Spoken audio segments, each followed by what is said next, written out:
Yeah, I'll I explain mean, it further. it does say alpha footage, so Yeah. And on that note, what is going on, everybody? Welcome to another episode of the Next Podcast. Guys, I think we might have a couple things to talk about today. You know, I think every once in a while in the gaming industry, a couple topics that could possibly take over a show, seems to get dropped. And I think this week could possibly be one of those weeks. Shout out to the chat. What is up, everybody? If you haven't done it yet, definitely hit that thumbs up button. And of course, if you haven't subscribed, I suggest subscribing now, because this is the home of the Next Podcast. This is the home of the Series X podcast as well. And I know you're going to want that content, people. But exciting show tonight. We have a special guest, first time on the show. But when it comes to introductions, we always save the best for last. So I'm going to hold off on that right now. I'm going to get into introducing the panel. And I'm going to start first off. I'm going to start with that man that, he's not only a gamer, but he gets hyped. He gets excited about the business side of the gaming industry as well. Always love to have him on this show every week. Just for that change in the direction, that different perspective. When it comes to the gaming news topics. And of course, I am talking about my brother Predator. What is going on, bro? Oh shit, you went to me first. I'm over here texting. What's up? I'm texting. What's up? What's good, everybody? I was eating a steak a while ago. I had to take a quick nap after watching that Ubisoft show. And I woke up from that hungry for, so I had to go to the morgue today because they just killed Splinter Cell. So we're pretty much done with that. I give up on that. So damn shame, dog. Rest in peace, homies. Splinter Cell, man, for real. Because I have given up all hope now. All hope, bro. But yeah, done. Yeah, let's go. Yeah, let's go, man. We got topics to get, So next on the list, of course, he is my West Coast brother. You guys might know him as the man who was saving the world time after time. And I guess this last time it's just taking a little bit longer. But Dark Optimus, what is going on, bro? dude, this ain't no fucking Cyndi Lauper song, man. Come on now. I like that. I like that. Come on, dude. Time after time shit. Get out of here. Hey, just because. But what's up, man? I'm happy to be here, dude. I missed last week, so I had to be there this week because we got some really good topics to talk about. Yeah, he saw the topics. He's like, man, I gotta be in on this week's show. Oh, for sure. Nice, brother. And let's see. Next on the list, you guys might know him as the hardcore Gears head. But not only that, from what he tells me, he's addicted to podcasting as well. Crispy, what is going on, brother? What is up? Oh, Gears at 120 FPS. Ooh, Sure. damn. What's going on, people? It's time for it. Let's get this fire rolling. Okay. We'll get into that. We'll get into that because I'm like, never mind. We'll get into that. Let me move on, brother. You know, it's good to have you on every week as well. I have a feeling we might have a difference of opinions if that section does come up tonight. But next on the list, coming live from the 405, and he just woke up from his old man nap. K-Mega, what is going on, brother? What's happening, everybody? What's going on? K-Mega 405 doing it live. What's happening? What's going on? We doing the damn thing. Wasteland has consumed my life, but it's so good. It's so good. So deliciously fun. Anyway, glad to be here. Doing another week. Let's get it. Nice, brother. And without any more delay, we gotta get to the special guest for the first time on this show. He is the creator of Vitamin G podcast, VGP. Yes, he is a YouTuber, and not only that, he just keeps throwing out common sense out there on Twitter. And I gotta say, some people don't like that, but it is my pleasure to introduce as a guest for the first time here, FC Violent. What is up, brother? What's up? What's going on, everybody? You already know what it is, man. I had to return the favor with my guy, Xbox 448. Everybody on the panel, salute to you guys. And the chat, man. Let's get it, man. Let's get it. Nice, brother. And before well, first off, thank you for accepting, man. When I saw all the news going on, and I saw you and how active you were on Twitter and everything, I was like, dude, we got to get Violent on this week. And thank God, man. Thank God, like, any of your schedule was clear and you were ready to go. I can't wait to get into these topics with you, brother. This is gonna be a blast, bro. Indeed. And it's funny because anytime I'm active on Twitter, usually I get a lot of attention and then I get invites out of nowhere. But if I'm quiet, no invites my way, man. What's up with that? Dude, you end up on my feed because certain people share your stuff with their comments about it, and before you know it, it's on my feed repeatedly. And I'm like, yo, what did my brother Violent say this time? And I look at it, I'm like, yo, that actually makes sense, and people are just trying to go in on you. But dude, we got a lot to talk about, and I do have some super chats here that I gotta go through. Yo, I gotta shout out my brother Sir X-Man, my golfing buddy. My golfing buddy. I can talk, really. I can. I can really talk. But yo, shout out to you, brother, for hitting up the super chat. He said, "No BS. I want to hear your opinion of Tony Hawk." My opinion? Everybody's opinion? Dude, Tony Hawk is absolutely amazing. I messed with a few people called it Game of the Year. They kind of chuckled, and I'm like, well, it's got replay value in boatloads, man. But and shout out to the friendly neighborhood Blue Shell as well for hitting up that super chat. He says for Xbox 448 to never give up hope on Splinter Cell. Oh, thank you, brother. Dude, I want a new Splinter Cell, but I don't want it in the Ubisoft kind of like blueprint that they're doing now with all their games. They got to go back to core stealth and stuff like that if they are going to make a Splinter Cell. But, after their forward today and no talk about Splinter Cell, it's a little disheartening, brother. It really is. But we got stuff to talk about. So let's get into the first topic, and something I was completely astonished about. And no, it's not what happened on Twitter when it comes to the Xbox and stuff like that. It's actually about a game coming out on Xbox One. And there was a demo that was put out showing that this game actually has ray tracing in it, and that would be Crysis Remastered. So Crysis Remastered, they are playing around. They got to implement ray tracing on the software level. So it's not like anything incredibly major or anything like that, but still, I think it's absolutely incredible that these developers got ray tracing to work on the Xbox One. And of course, I gotta go to the guest. The guest gets the first question. So, FC, I gotta ask you, let us know. Did you see kind of like the demo with Crysis Remastered and what they were showing in terms of them actually getting ray tracing in it? Yeah, I watched a little bit of it. It just, to me, it's amazing how these guys could do that. For those who know, these are the Crytek developers, right? Yes, sir. Crysis. Yeah, so it just goes to show you, man, these dudes are mad talented to even try to get like the Xbox One or whatever to even have any inkling of ray tracing on the software. That's insane. I think they did it to the PlayStation as well, if I'm correct. Didn't they run it on both?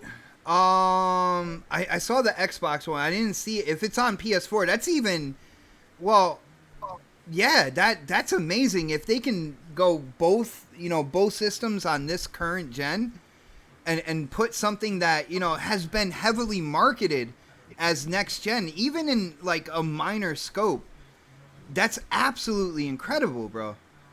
Yeah, it kind of reminds me of apparently, like, for those who are into PC, like the 1080 cards can also technically do ray tracing as well, but it's not as obviously as good as the 2020 series cards.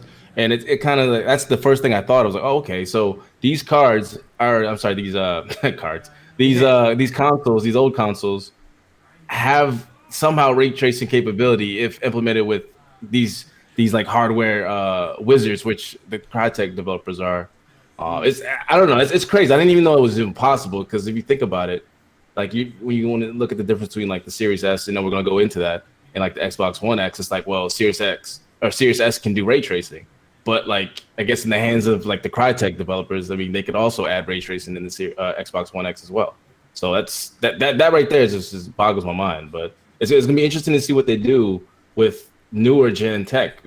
So for those who don't know, like Rise, Son of Rome, shit still looks great. And those developers, man, they're wizards, straight wizards. Yeah, dude. Again, I could not believe, like, when I first saw that, I thought it was a prank or something like that. And I do know, software side, they're not really, there's no dedicated hardware for it and stuff. So it's it really does weigh heavy on the hardware to produce that. And you're right, man. The developers that did this, they are masters of their craft. Is what I'm gonna say about that. But I don't know. Let's go to K Mega. K Mega, he likes bright and shiny type games and stuff like that. Yo, Mega, what did you think about what they're doing with Crysis Remastered? Like, if you didn't see this demo coming out, would you have believed if somebody just randomly told you, they're implementing some sort of ray tracing on Xbox One, and from what Violent kind of put out there, PS4 as well for Crysis Remastered, would you believe it? Yeah. No, but if they told me the studio, which I mean, the studio, I would believe with the studios. It's like what FC was saying. It's just like Rise is still one of those games that didn't have any enhancements or anything, and it still holds up to this day, and it was a launch title for the Xbox One. It wasn't even in 1080p, right? Like, it's sub 1080, right? Yeah, it's not even 1080p. Right, yeah. Just think of if that game got any enhancements, what that game would look like. So I mean, it's really incredible, and so like I believe it. I mean, it's good to see that they're getting everything put together, and they're also trying to revitalize an old franchise that was really popular on PC, giving it to try to bring it to the console space. I mean, I think Rise 2 and 3 came to console. I'm not very sure. But I know Rise 1 definitely was on PC, and it was breaking people's PC at that time. So they're capable. I mean, Crysis, not Rise, right? Did I say? Well, that's what I'm saying. Crysis. Yeah, did I say Rise? I'm sorry. I'm still waking up. Sorry, guys. But it's one of those things where it's just like, revitalize it, do it right. But I mean, just to put it. there's always been people that have been saying that these consoles still have more juice to push out. Especially the Don. He's one of the Right. main people. Like there's still a lot to be had in these systems. Well, I mean, just look at what the 360 did with Halo 4. So, I mean, and then look what the PlayStation 3 did with the Last of Us. So, I mean, that should tell you like these consoles still have a little bit life left, and they still can pump out some really great looking games. I mean, this generation has showed some really great looking games on both consoles. So it does surprise me that the game is going to look fantastic, but it does surprise me that they can even implement that type of software into this game, into these new into this older consoles. So it's a testament to what Crytek can do. So, dude, I thought it was a prank. I thought somebody was just messing around. Yeah, I saw it too. Yeah, that's why I didn't even bring it up. I was just kind of like, no way, stop it. But when it came out to be real, like, what? So it is impressive. So I mean, it also shows what these what's going to come with the new consoles. Like, I mean, if they're going to keep on trying to implementing and doing stuff with the older hardware, going into the future for these next couple of years, just think about what they're going to do with the new consoles, because they're getting their feet wet right now, still messing with the old one. So it's a testament to Crytek and what they could do with their engine. Just with their devs, and so, hey man, the sky's the limit. So I'm definitely going to get it. I mean, I got all 3 games. I mean, so this will be kind of like a triple dip, because I got them on PC. I got them already on Xbox. So I'll get this remaster again because it looks fantastic. Brother, I think we've been doing this for too long, because like you read my mind, because that was my second question was, are you interested in this game? And you already answered that, so I don't even have to go into that. The games are dope. I mean, it's they, of course, I mean, they kind of wane through. I mean, it's not, the second one is, to me, is the best one. Yeah, I heard the first one isn't, the second one is really where it's at. Yeah. Right. Yeah. Well, the first one is just the introduction, to just because it's a pretty game. I mean, now it kind of looks a little, it seems a little dated, but it's still.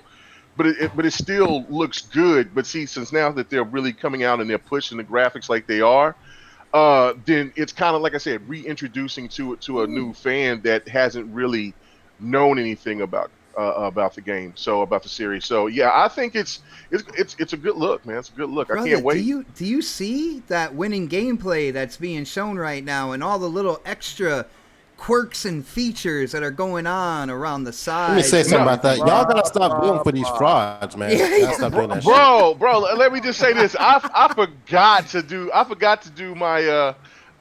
to send it out to say, to let the people see it. So I mean, you just got lucky, because I didn't I forgot. Man.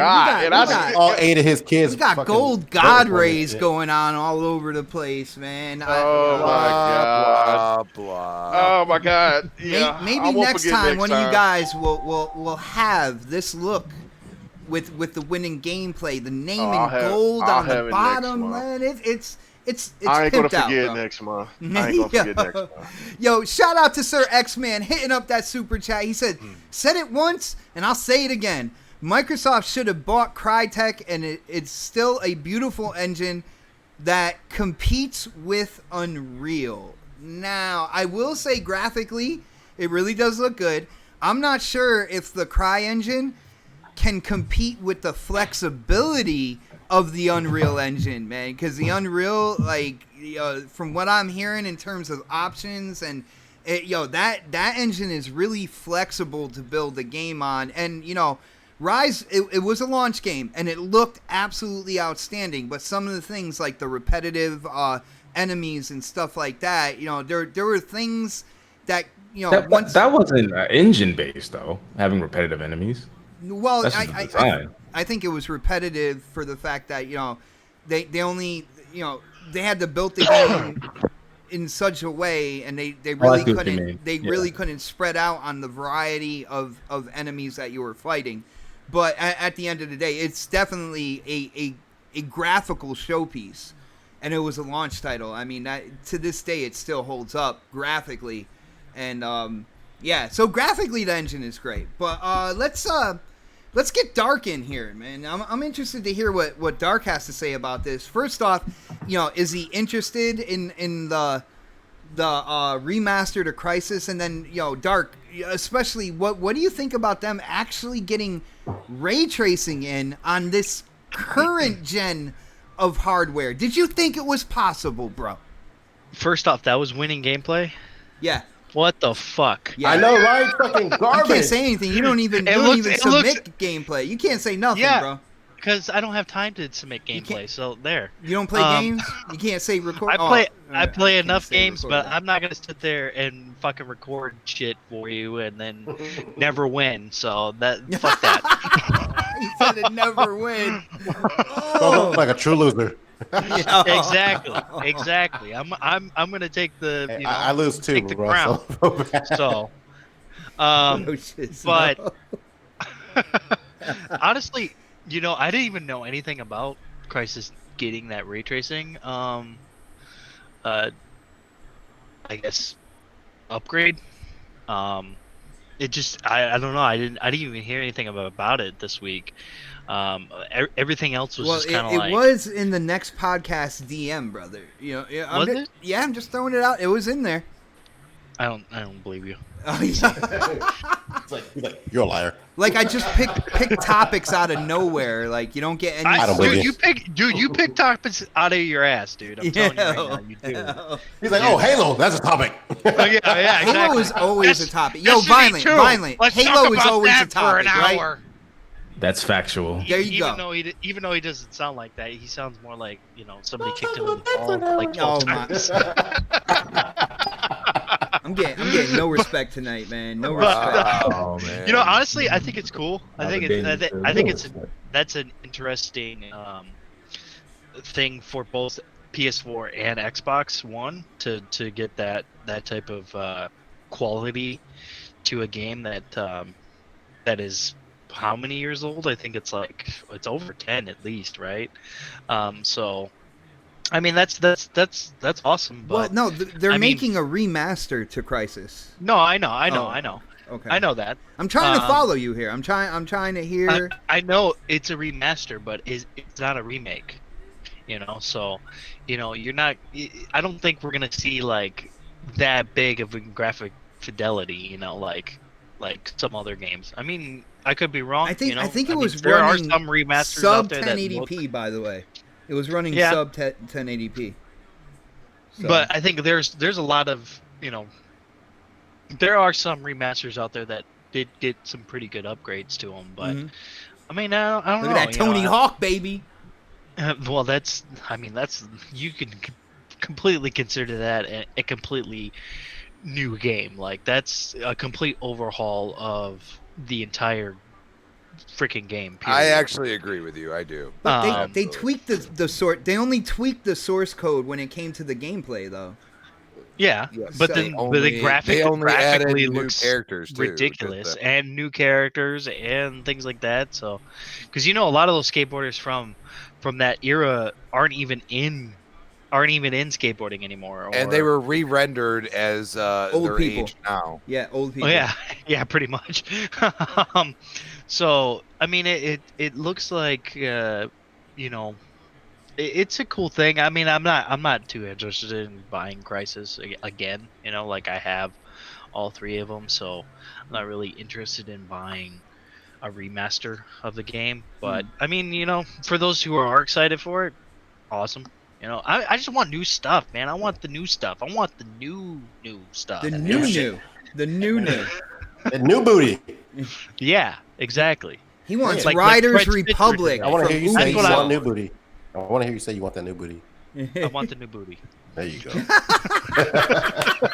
Yo, I gotta timestamp that one. That was so unattractive. I don't give a fuck, K Mega.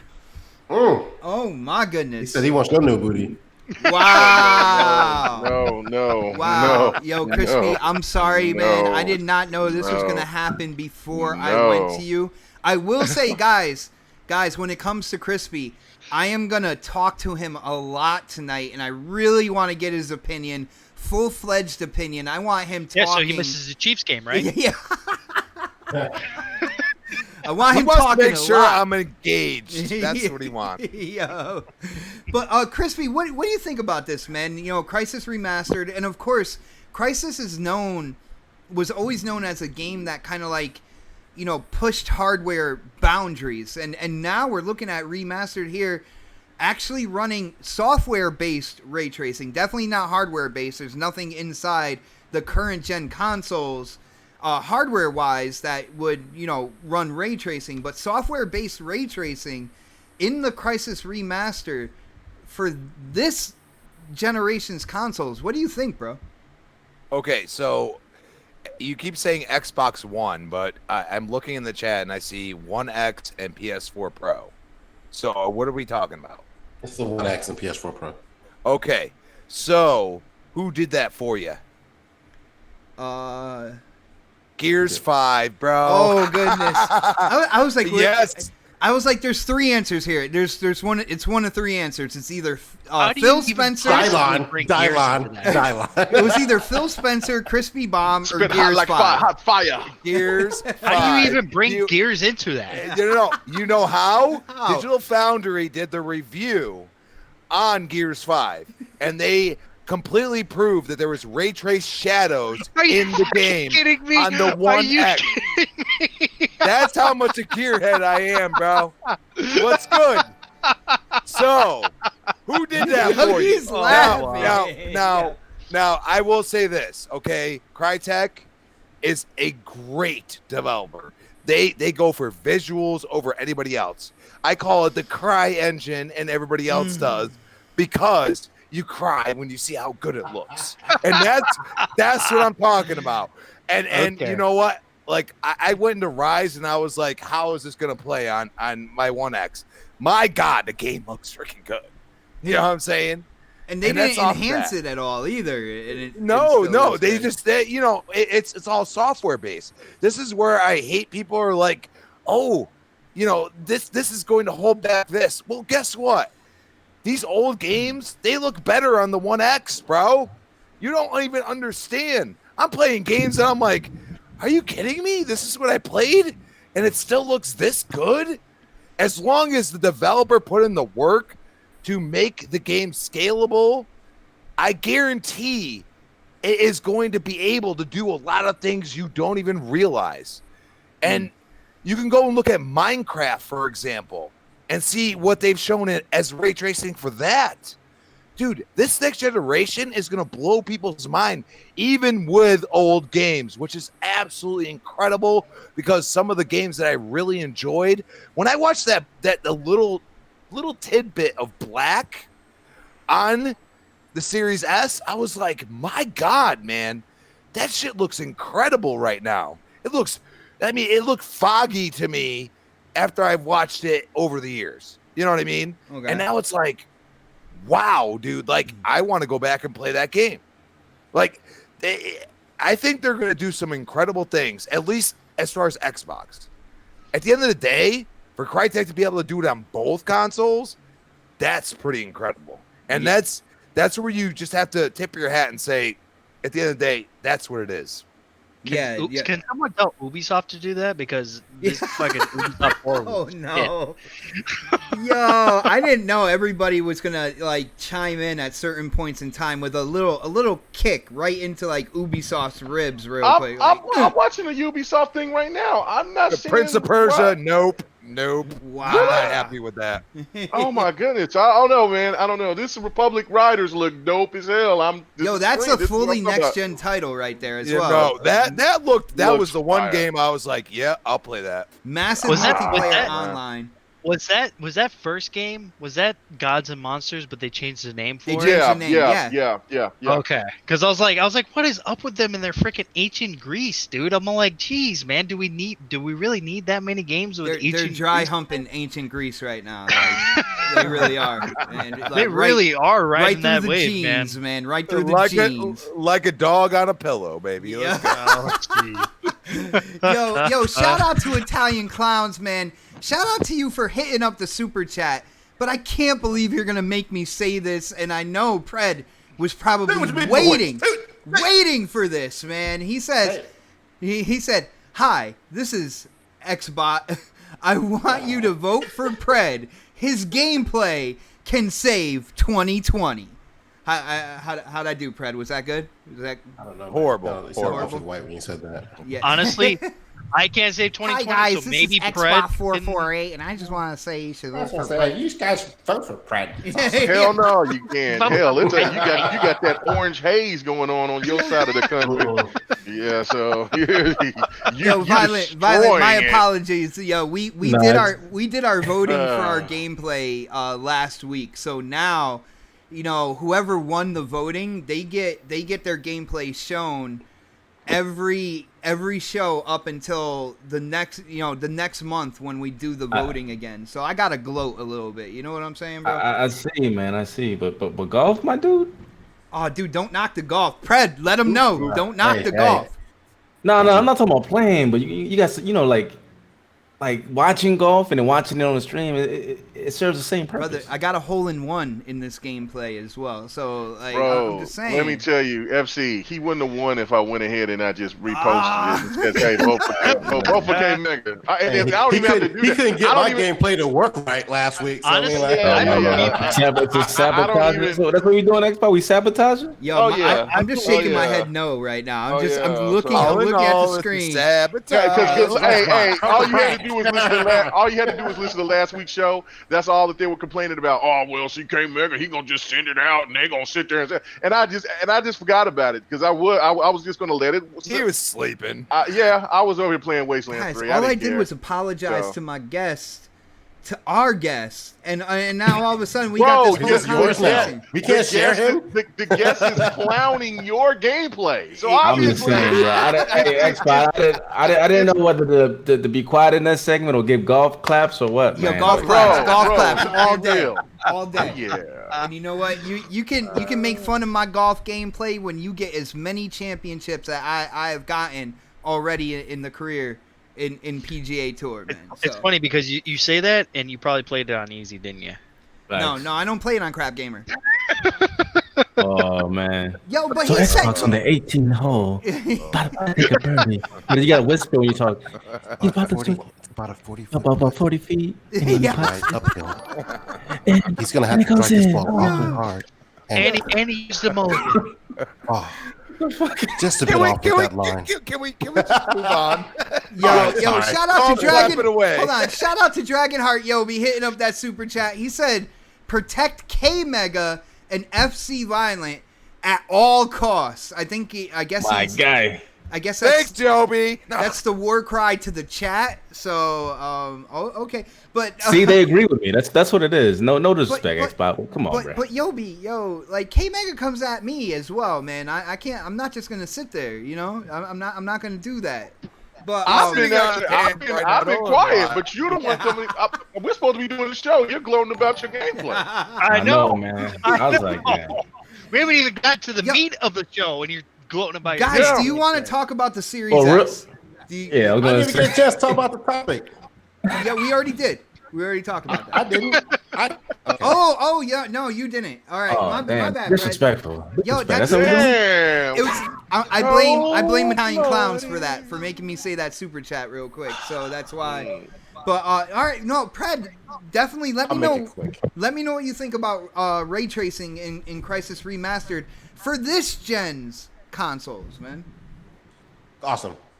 But you know what? You can play all that in EA Play right now without the ray tracing. I mean, just so you know, since it's part of Game Pass right now. Next topic. We can move on. It's not a part of it right now, right? It's coming like holiday. It's in there now, I think. No, at least on PC it is. On PC. No. The games are there. If you have EA Access, it's already in EA Access, but it will be a part of Xbox Game Pass when it comes there too. Like they've been out. I mean, I appreciate the whole ray tracing aspect of it for the remastered part, but like I don't really typically go back and play old games like that. I did go back and play Crysis 3 because I never played it before, but I probably won't go and pick up this game, at just because it has ray tracing in it, or even because it's a remaster. I mean, I'm just not keen on doing that. I wish they would have just made another Crysis. Take that money, take that assets, take that time, just make another fucking Crysis. But it's a money grab. I know they're going to use that money to make the next Crysis or whatever floats your boat. But the next game anyway. Awesome. It's and just for the record, it's 4K 30 and 1080p 30 on the Xbox and then the PlayStation 4. And then once you put ray tracing in there, it goes to 1080p, I believe 30 frames on Xbox, and then it goes sub 1080 30, which is probably 9 something, like 920 or something like that. It didn't specify in the article, but it will be sub 1080p with ray tracing on the PlayStation. Well, and that makes sense because the PS4 Pro, you know what I'm saying, it doesn't have the same amount of juice that the One X has. So that you know, but just the fact that they did it, I mean, it's cool, that's but like, crazy. it's a little late now. We got new consoles coming out, so like, I mean, let's be real. Who's gonna go back and play it on their Xbox One? They're like, guys, remember this? Like, when they can play it on that Segway, Series S and Series X. Sounds like the member berries. Nice segue. But I do have to hit up Super Chat real quick because Sir X-Man hit Super Chat one more time. And he said, K Mega, get this golf tonight when I get out of work. So Mega, I think you got challenged to golf tonight, man. Whoa. All right, appreciate it. Thank you. But What's Happy Gilmore? What are we doing? I mean, yeah, it's gonna be some Happy Gilmore, but there's still Wasteland 3 that needs to be finished. So we're gonna do that.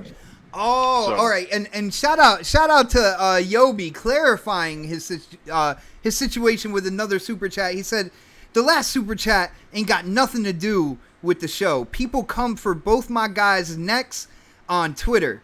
Hashtag we doing it live. Hashtag keep it gaming. Stadia sucks. Wow. Shout out to Yobi on that, Yobi. Yo, it's because of Yobi that I'm 4K gaming, man. Huge shout out to my brother Yobi. My guy. Yeah, and Yobi's a great guy. Even Lord Shax agrees. But guys, a couple days ago, it was really late at night, and I believe Brad Sams was the first one to break this. And I know a lot of people used the picture that he put because he literally put Brad Sams right in the middle of the picture. So anybody who used it, we all knew where it came from. But, yo, the Series S, a.k.a. Lockhart, is officially unveiled. And what we're looking at here, basically from what they're saying stat-wise, you're looking at 1440p up to 120 frames per second. You're looking at 4K upscaling. Basically, the same CPU that's in the Series X is in the Series S. You know, just downgraded on the graphic side of things, a little less system memory or whatnot. You know what? I'm gonna go to K Mega on this one first, yo. Let me go to K Mega. Mega, where were you when the information started coming out about the Series S, and what did you think? What was your first impression when you started getting all this information about Xbox's cheaper system, entry level next gen system coming in at basically $300, yeah? I was playing Wasteland 3, and I was I mean that's exactly what I was doing, and I was chatting. I think I was chatting in GRG, and then all of a sudden in the DMs, and then somebody said, "Oh snap, Mega, check this out," and I said, "What?" You know, I mean, and it was around like 11 o'clock, something like that. And then I look and I see it was 6-layer that sent it out, and I looked and I seen that it was Brad Sams had a video talking about the Series S, and I was like, oh. And so when I looked at it and I seen it, and I'm like, oh, and it was crazy because, you know, I'm thinking that it was still more of one of, you know, still speculation, you know, here, you know, it's kind of, you know, it's not really confirmed or anything, but this is that. But no, it was basically like, hey, world premiere. You know, I was just, here we go. It's right here, the Series S, and it was the longest kept secret that everybody knew well, I can say everybody, but for most people already knew that was coming, and it just got. And then when Xbox confirmed it, and then when Xbox came out with that little dope ass commercial, I was going, whoa! That's when it all just all hit. Like for people out here who's been springing about this has been a couple of years in the making. I understand that there's other popular YouTube channels up there that's getting all the praise for it or whatever, but we've been talking about this for the same amount of time. So it's like that is here, and we've been getting the same heat, that that's not real, you guys are fake, y'all desperate, it looks real bad for Xbox right now, blah blah blah blah blah blah blah blah. And it's right, and it's right here, and it's been pretty much a lot of backpedaling, a lot of damage control. A lot of people had to eat the crow. They just had it's amazing. Crow gumbo. That's what they had. It's crow amazing gumbo. How many people now all of a sudden were like, yeah, we already knew this existed. Like there were, like you said, there were a lot of people that, definitely like, oh, they haven't announced it yet. It doesn't exist. Like when me and you talking about it and everything. But now all of a sudden they're like, yeah, we already knew it was coming. Like it's just a matter of when. Like the speculation came from. Remember, it was back when people were thinking that whatever, because it wasn't called xCloud back then. I forgot what the nickname for xCloud was. Could that be what this thing could be, where it's like 100 to 150 and less, type of peripheral that you could hook up to your Xbox or whatever, so you could play your games wirelessly or whatever. I can't even say that, whatever.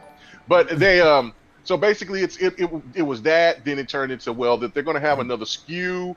Are they going to have 4 different SKUs? I mean, there was all this different type of breakdown, but we've all talked about it in one way, shape, or form, and knew that it was something coming. I know that like Don was saying, like he didn't know anything about that. I don't know if he was just keeping that secret and just wanted to kind of roll the surprise, or if it was one of those things where he actually didn't really know because they kept it secret like that. But at the end of the day, it's here, and now people, it's not only, it shows Xbox is really pushing this, is really being aggressive.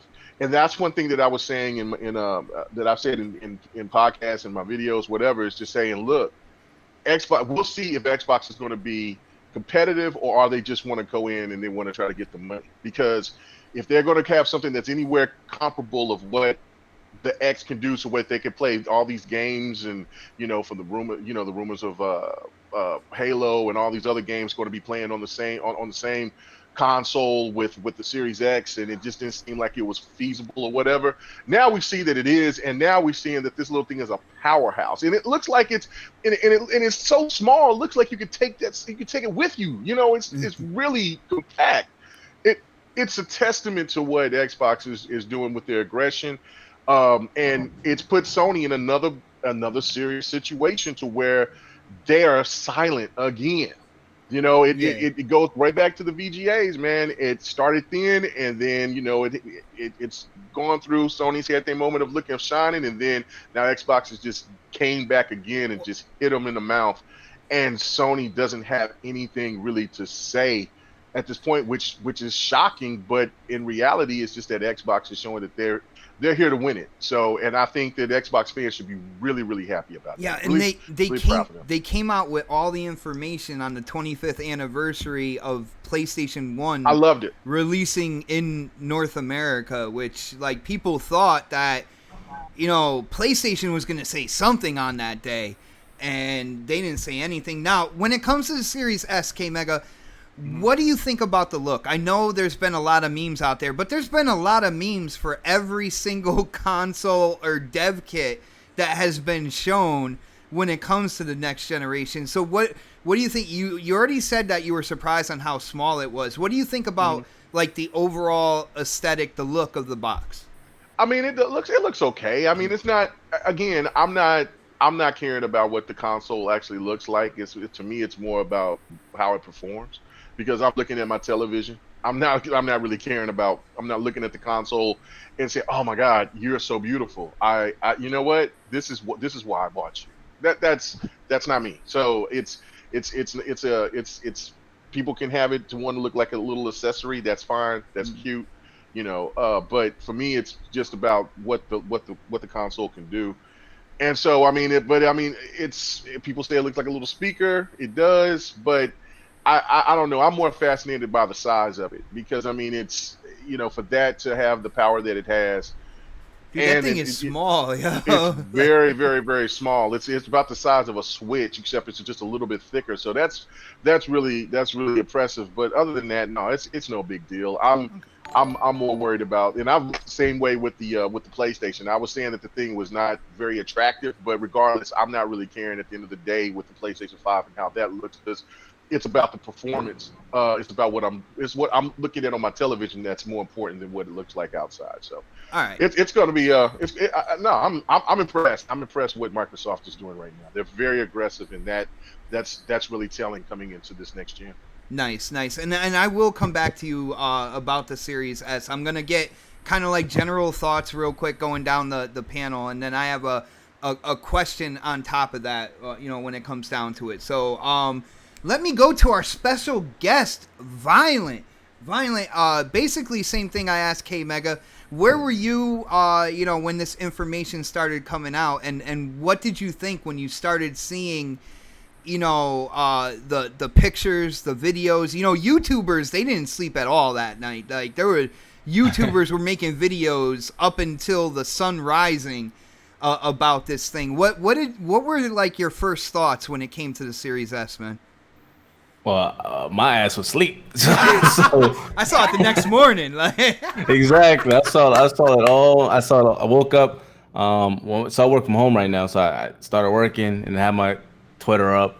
And I'm like, all right, today I'm gonna not try to get on Twitter so I can be productive. But obviously, yesterday was not the day. So when I saw it, I'm like, oh shit! Like, we're allowed to cuss on here, right? I don't know if we're my bad. You're good. Okay, all right, yeah. So I was like, oh, okay, Series S, okay. Because at first, like, I was thinking about primarily gaming on PC full time when it comes to consoles, right? Like for this generation, because I've been slowly trending that way. Yeah. And then I'm like, I'm not gonna get an Xbox. It's just a waste of money. I could put that towards a VR headset. And then I saw Series S, and I'm like, you know what? That price point, I'm gonna cop it. I'm gonna cop it now. And then the reason being is because one, it fits perfectly in my living room, and it's super small. It's like a homage to the old consoles, how they used to look. You know what I mean? Like small and compact.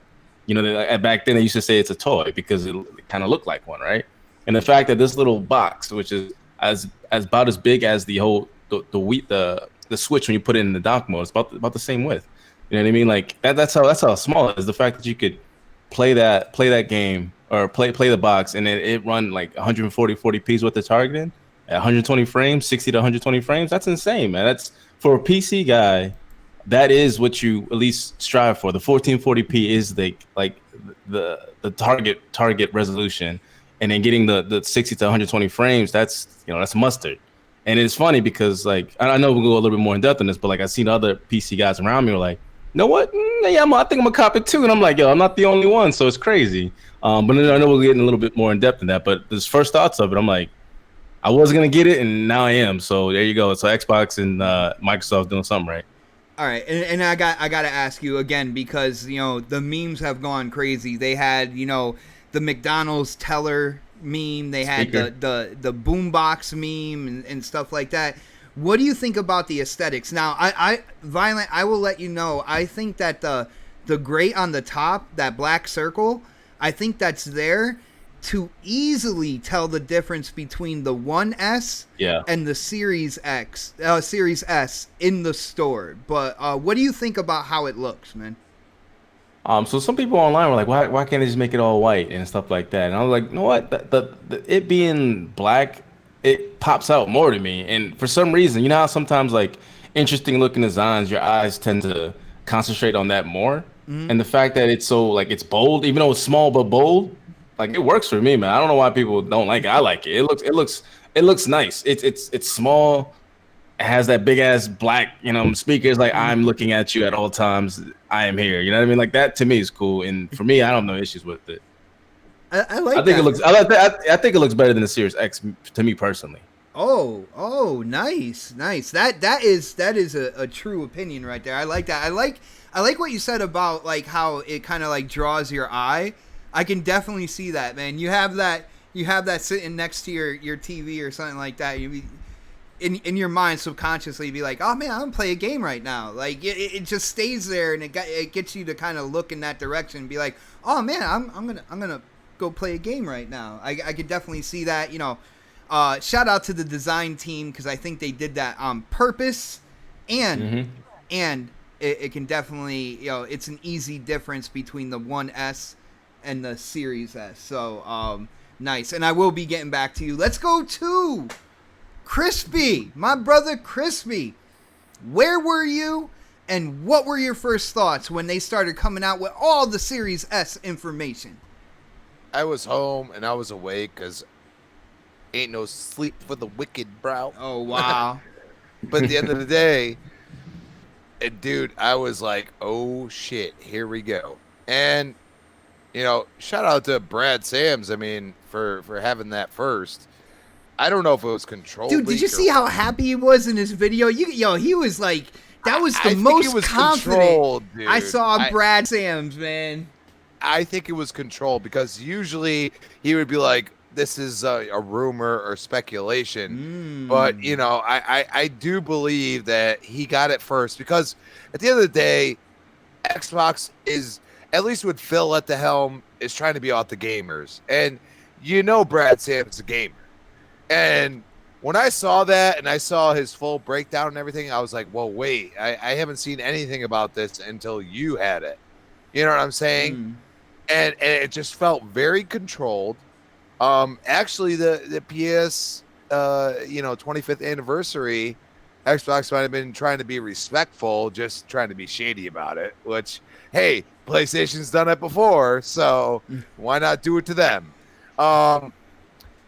I was really excited because regardless of the aesthetics of it, it didn't look great. I mean, but at the end of the day, I've said before, I feel like if the Series S is real, as I've said before, which now it is, you know, it would be looking like a regular console. And it's meant to be laid horizontally, not vertically. So, well, you could use it anyway. You can use it either way. Oh, of course. And that's the options people don't realize. You have options, people. You can do what you want with it. I mean, yes, there are little pads on either side of where you should lay it. So if you have a small entertainment system, guess what? You get to play next gen and not have to worry about it making loud fan noises. So or it's fitting into your entertainment system. Well, and you know, I mean, I've seen the breakdown. I think most of us have. You know, the Series X is absolutely way larger, but it's so impressive, the tech that they crammed into that thing. And I think that's why you see the big black disc above it, because I feel like they wanted to go white, but I feel like it's going to throw some serious heat off that because of the size of it. You know what I mean?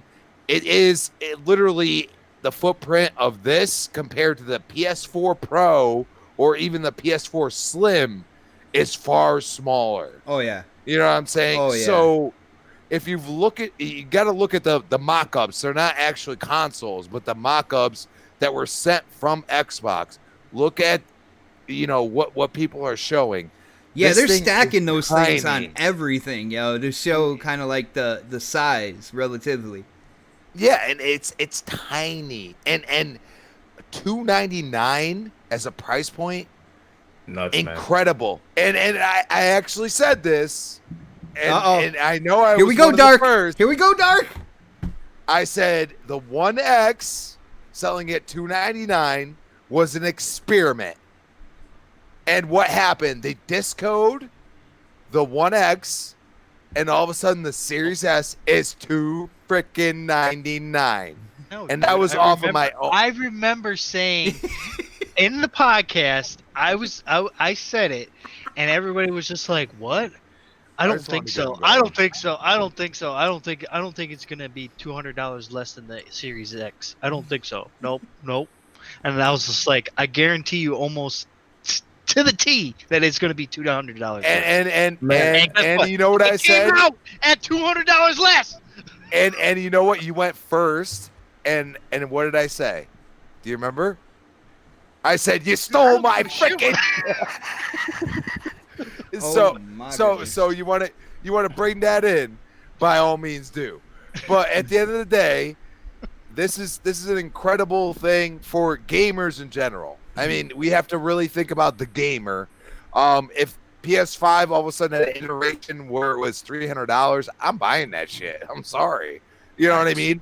That's what it comes down to. Like, the tech involved, the work that, they put in to both consoles, I feel is going to show in spades eventually.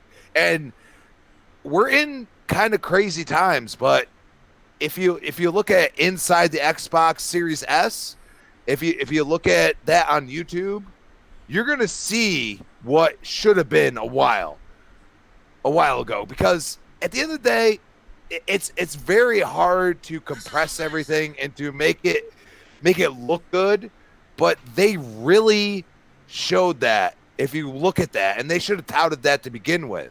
And yes, they had a little bit of talking from Ronald and everything else. But at the end of the day, dude, they showed gameplay, bro. They showed gameplay. What gameplay they show? They showed all of the exclusives that are coming out that are second party. Hold on, where did they show this? It's inside the Xbox Series S, and James Ronald starts talking immediately. It's the first thing he talks about. He talks about the entire specs, everything else. You got to watch it. If you haven't watched it, I asked because I thought you were gonna say Gears 5 at 120 frames per second. The beard might be hiding something else behind it. That's what I got to say about that. I don't need to know what's behind his beard, man. But yo, real quick, let me just do super chats real quick. Shout out to Sir X-Man one more time, brother. He says all about xCloud next week, baby. Shout out to you, brother, again for the continued support. And there's at least one more by him. Hold on. Dragonheart Yobi said Jeff Keighley can eat doo-doo. Damn, bro. Yo, he censored on the doo-doo part, man. I don't know if that actually made it better though. Again, Sir X-Man said, I have friends that ask me which one I was getting, and I told him I'm getting the $500 one. They said they were going to get the $300 one. I said, welcome. Yeah, bro. And that's my second question, kind of like threads into what you're saying there. So awesome. Crispy, if you don't mind, I'm gonna switch right on over to Predator real quick. I want to hear what he has to say. I will be coming back to you, bro. Predator, where were you when this information started coming out, and what were your first thoughts when you started seeing the Series S and kind of like the information that was coming with it, bro? So I was at home. I was actually emailing Brad Sams the pictures of them. Oh my goodness. I actually saw his first tweet he was like, balaclava. What? And with your balaclava, going out the window. I got it. I got the deets. Actually, Brad had posted something before that, and he was like, news coming. And then I was like, oh shit, and usually when he does that, it's like the next morning, like I'm okay. So I'm like, okay, he's got some shit. Maybe this is the price. I thought it was like the Surface, foldable Surface phone thing they got coming out. Because he does all Microsoft stuff. He does a lot of Microsoft stuff. So I was thinking it was that. I wasn't expecting anything Xbox related, but then I was like, maybe he does know something. And then boom. So I thought that fucking next one came out, and he started posting pictures and shit. I was like, oh shit. And I ain't gonna lie, at first I was like, this is fake. Because there's so many people putting fake renders and shit out there. I'm like, come on. And I saw where it came from. And actually, no, the first tweet that I saw about it wasn't from Brad Sams. It was from I think it was from what's the other Xbox centric website? Windows Central. Windows Central. It was from Windows Central, and I was like, "What?" And then I kept looking. I saw the picture and it had Brad Sam's thing on it. So I went to Brad's page, and I was like, "Oh shit!" Because once Brad and Jez put it out there, it's usually legit, And so I saw Jez's stuff first, and I was like, "Is this a render?" And I saw Brad's name on the picture, and I went to Brad's page and saw it on Brad Sam's page. I was like, "Okay, this is legit." I was like, "Okay." And then as more news started coming out about it that night, I was like, "Man, tomorrow's gonna be fucking crazy." And so as the day went on, I was like, "Okay, yeah, yesterday or that day, the morning everybody got up, and kudos to Microsoft, because typically when shit like this posts. And I know we kind of thought it was a controlled leak. I don't think it was controlled. I think maybe somebody got it. Maybe Brad got it and was like, "Yo, I got this shit. I got to post this. Because if I don't, someone else is." And they said, basically said, "Go ahead and do it." And that kind of started It seems like he would ask for permission first. Yeah. And that kind of started the ball rolling. Because, I'm sure if he got it or heard it and saw it, instead of just posting it without – think like with Jeff Keighley when he did that shit, how they feel about him because of that. Like, going forward, Microsoft probably won't really deal with him. I mean, so much to the point where they started doing shows in the Xbox Microsoft Center instead of doing it at the regular E3 Center. So like I could see them, at least Brad, saying, "Hey, I got this information. I gotta post it, but I gotta make sure you guys are know what's about to happen first for the the shit hits the fan, because I'm gonna post this, and then probably go ahead, because at that point, if you look at the chain of action events, like Microsoft came out they're like, "Oops, there it is," Yeah, I saw the meme. They're like, yeah, and so they roll with it, but typically Microsoft be like, "Oh, we don't discuss rumors," and that's the change in the leadership, at least their approach to marketing now, because their shit always get leaked. It always gets leaked, right? But now they've realized that, instead of trying to fight it when it happens, let's roll with it. Look how they took on Craig. They adopted that. They're like, "All right, cool, Craig's cool." I think one of the 343 developers actually came out with the name Craig, by the way. Yeah, I never knew where that name came from. Yeah, it came from it came from the guy from 343. Yeah, but they've accepted it. When they get made fun of, instead of being like, "Okay, we're just gonna go in the shell and go in the corner and shut up and not say anything anymore," they say, "Okay, cool, y'all got it, fine, we'll roll with it." Yeah. And what happened? Something happened earlier in the year too, where they kind of did the same thing. I don't know, some of their secrets. One of the events, something. I don't remember. It was right tip of my tongue before you asked me that question, but they've gotten to the point where they're like, "Okay, here's what it was. It was what K Mega said earlier, when they're marketing how they're surprising Sony, right? Mm-hmm. Typically when Microsoft has had a big it's really only happened this year because they're so predictable most of the time. That's one of my biggest knock with them when it comes to marketing. They tell you, "Hey, on Tuesday at 8 p.m., we're going to show you something, and this is what it's going to be," right? And then so it gives Sony a chance to be like, "Oh, hold on, hey, Juan and Carlos and June, get over here. Let's do this shit. Let's get something ready for 8 p.m. and we'll announce it right when they do their shit, and it will take away whatever the fuck whatever the hell they got going on. We'll steal some of that limelight, right?" And when they announced, when they came out and they announced the Series X. At that show, I think it was whatever show it was earlier in the year. When they announced it, then it was a complete shock to everybody. No one knew about it, right? And everybody was buzzing on the media about it for a while, right? And then they did this again the other day when it came out. It just went full frontal with it. "Oh, y'all caught us. All right, well, fuck it. Let's put everything out there." Because obviously they had it ready to go. Mm-hmm. I mean, for them to put it out as fast as they did, it was literally Brad Sam's Xbox, and here's everything. And now everyone's showing everything now. All the videos are ready to go. Yeah, you got release dates, you got pre-order dates. Yeah, you got and there's price of the. What did I say last week? Pull it out. Show us your date. Yo, they listened to Pred, yo. They like, "Fuck it, man. They touched it. Let's pull it out. Yeah. Everybody wants to see it." So they whipped that motherfucker out there, man. And so everybody's like, "All right, fuck it." Now, so now, because they were so because they didn't do that whole typical bullshit on Wednesday at 8 p.m. They didn't do that shit. It put Sony in a position where they're like, "Oh fuck, we weren't ready for that." So now Sony has to respond, and they don't have time to respond. Like they don't have time to respond in a short window like they typically do in the past. Like they know when something's I think going to there was happen. an article saying that Sony is now preparing. They're changing their. I saw that based off of what happened this week. They're preparing, and I assume it's going to happen next week. I mean, and again, this is Sony. Again, you're the market leader. Why are you following? I was hoping Sony went first, though, man. I wanted to see them proactive instead of like reactive. You know what I'm saying? I was too. But yeah, man, you're the market leader, man. Step out and be like, hey, pull your dick out first. Like, we got this. Like they didn't want to do that. They're waiting on.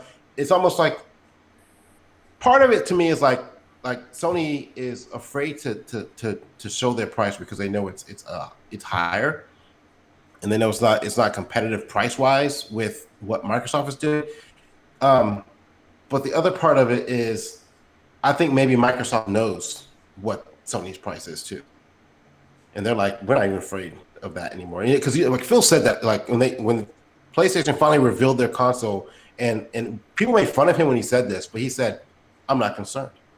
He did say that. He said that. He's like, I'm not concerned. Now that I've seen their offerings, I'm not concerned about what we have to offer.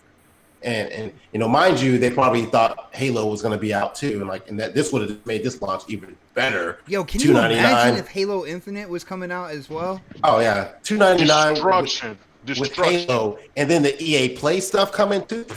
Destruction, terror, and mayhem. People were downplaying that. They were downplaying Series S, man. Let them downplay objectively, it, dog. And the whole fucked up part about this is I'm so disappointed that Ubi Play did not come too. I was so pissed off. I think it might be coming, man. If they'd have added that to it too, I'd have been like, done, check and mate, done and done. I would probably whip my shit out on the table. You know what I mean? Like, damn. Everybody put your dicks out. Come on now. I would say the only. This is a sausage party. We need those snaps of some other women over here. You're right. Yeah, bro. Yeah, pause. Yeah, come on, Tony. I think with the way the way the events actually happen, I really hope that Microsoft realizes that they can't be so predictable.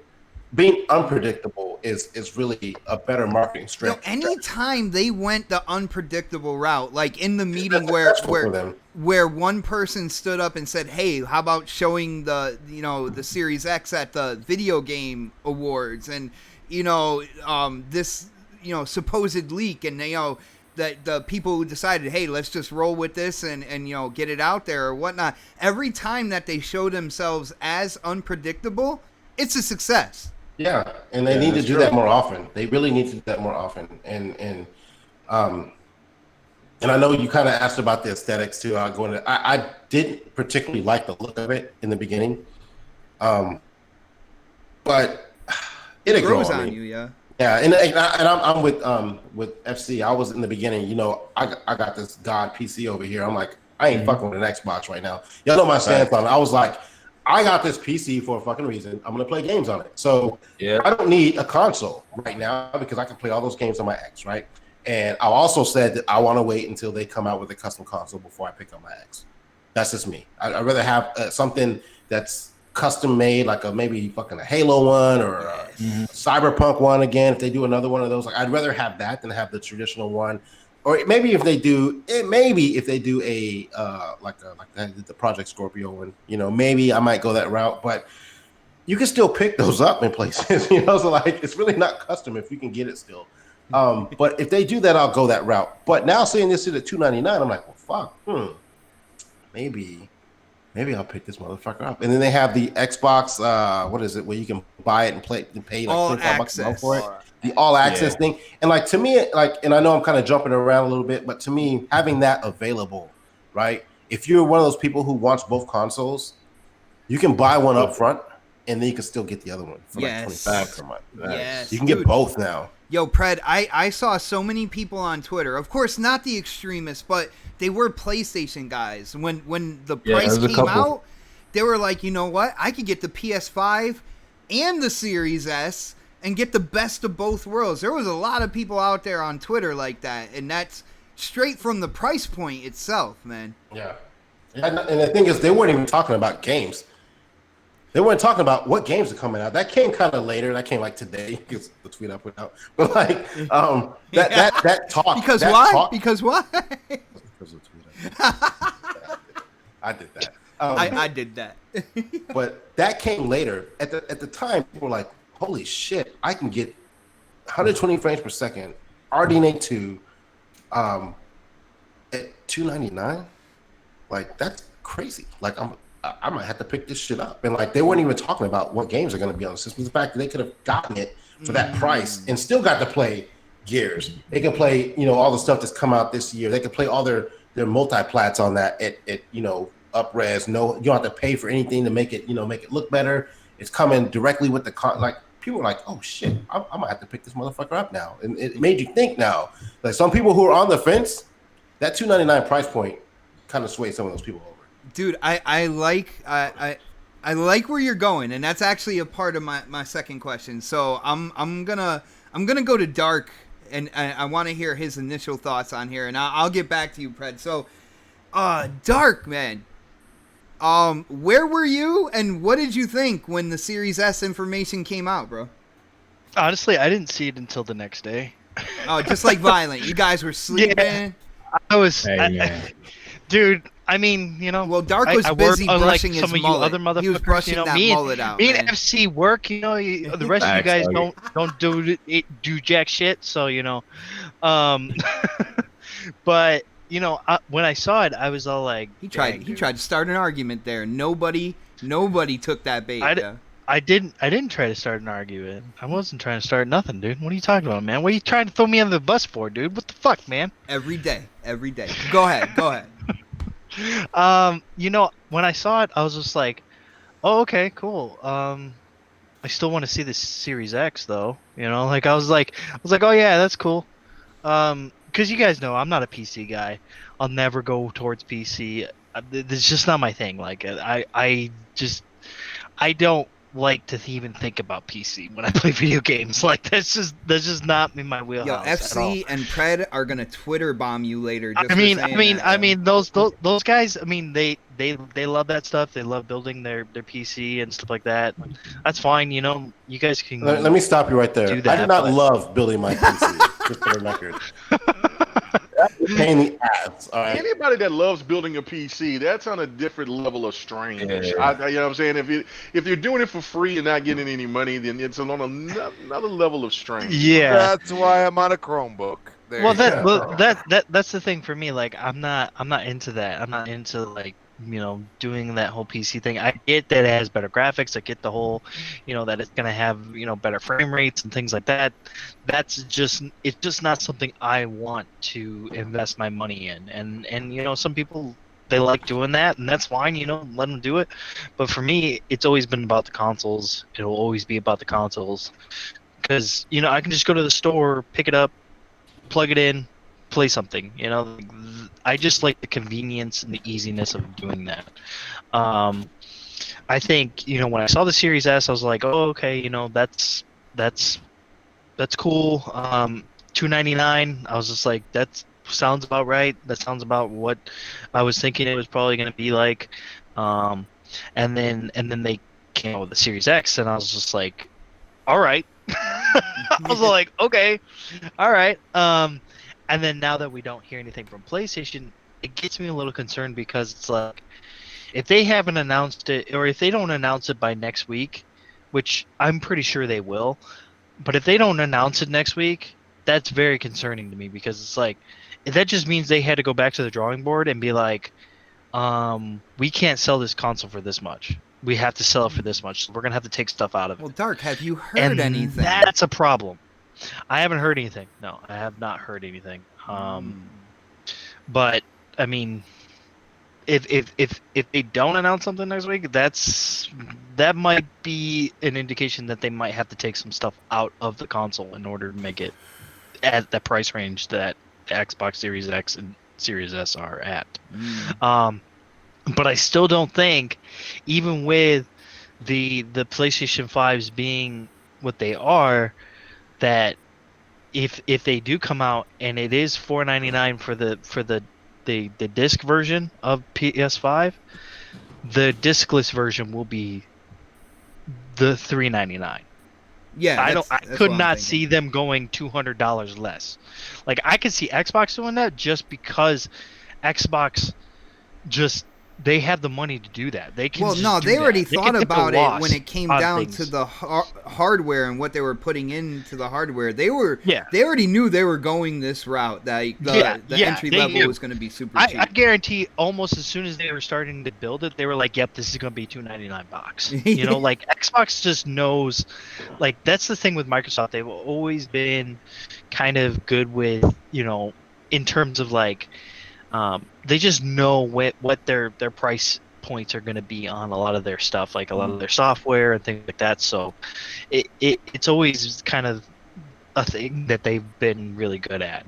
Real quick, I don't want to interrupt you, but do we know if there's a difference between the PlayStation 5 disc and the discless version? Is there a difference in hardware? Just the disc drive. Just the disc the hard drive. Yeah, just the disc drive. That's it. So that's what's a little bit more kind of like, okay, well, you know, I can see a lot of people being like this. Okay, well, I'm gonna get the Series S, right, and then I'm gonna get the disc version of the PlayStation.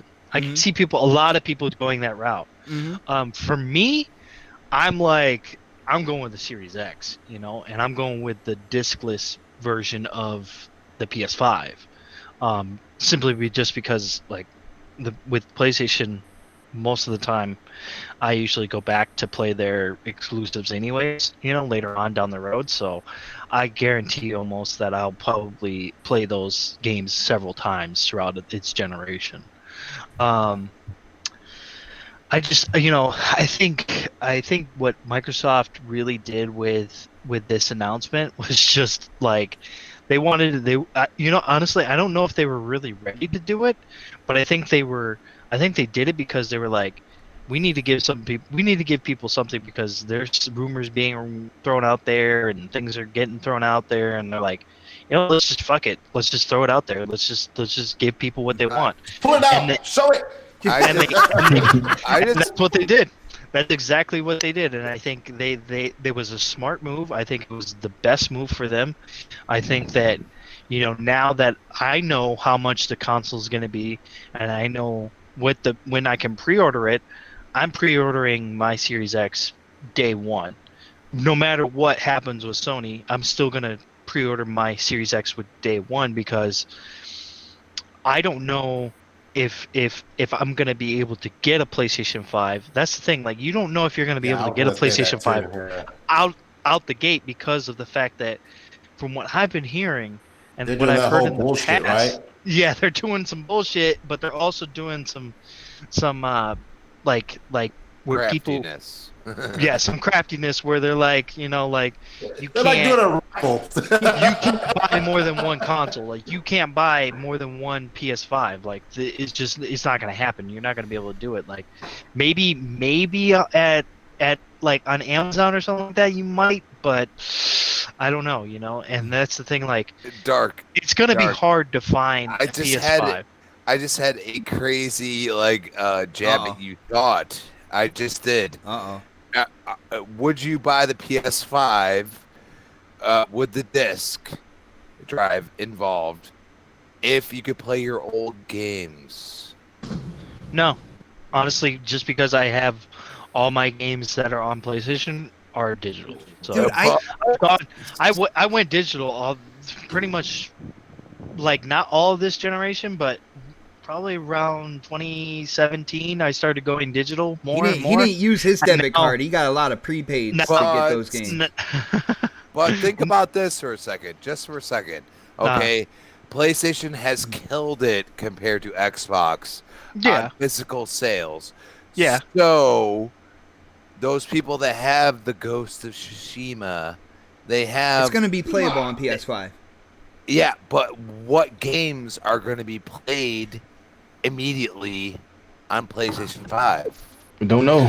Well, yeah. for me, it'll be Miles Morales, like Spider-Man Miles Morales, and then possibly Godfall if Bug Snacks. Good.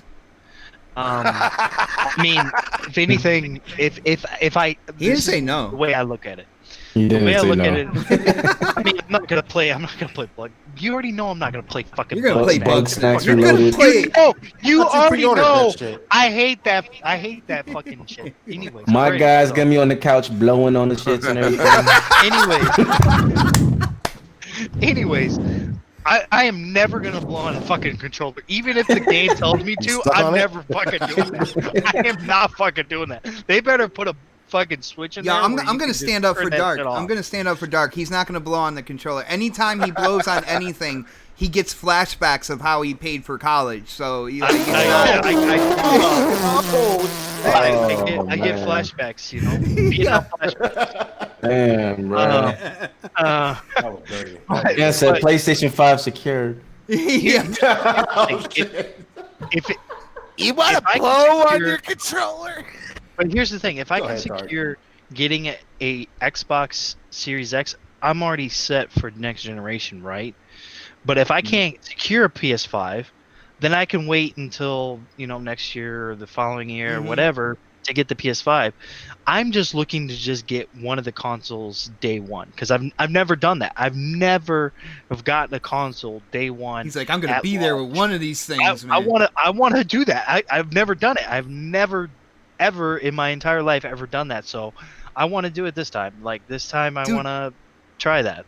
Dark. See Honestly, what that experience is like. the first console I got day one Mhm. was the Xbox One. Every other one, I think the earliest was like a week and a half after release.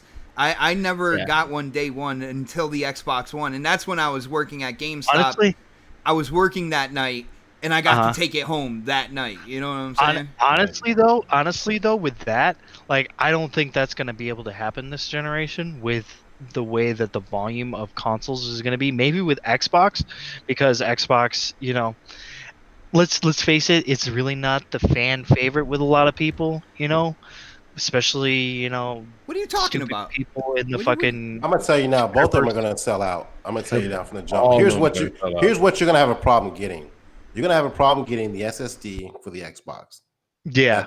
That would I remember can when see I that. got my 360, I had to get the core edition because I could not find the other edition out there. And then I got home and started trying to save games. I was like, I need a fucking hard drive.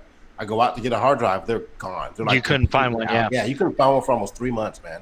Well, So like that's because those things aren't going to be like monitored like the consoles are. Like the consoles are probably going to be monitored where you can only buy one at a time.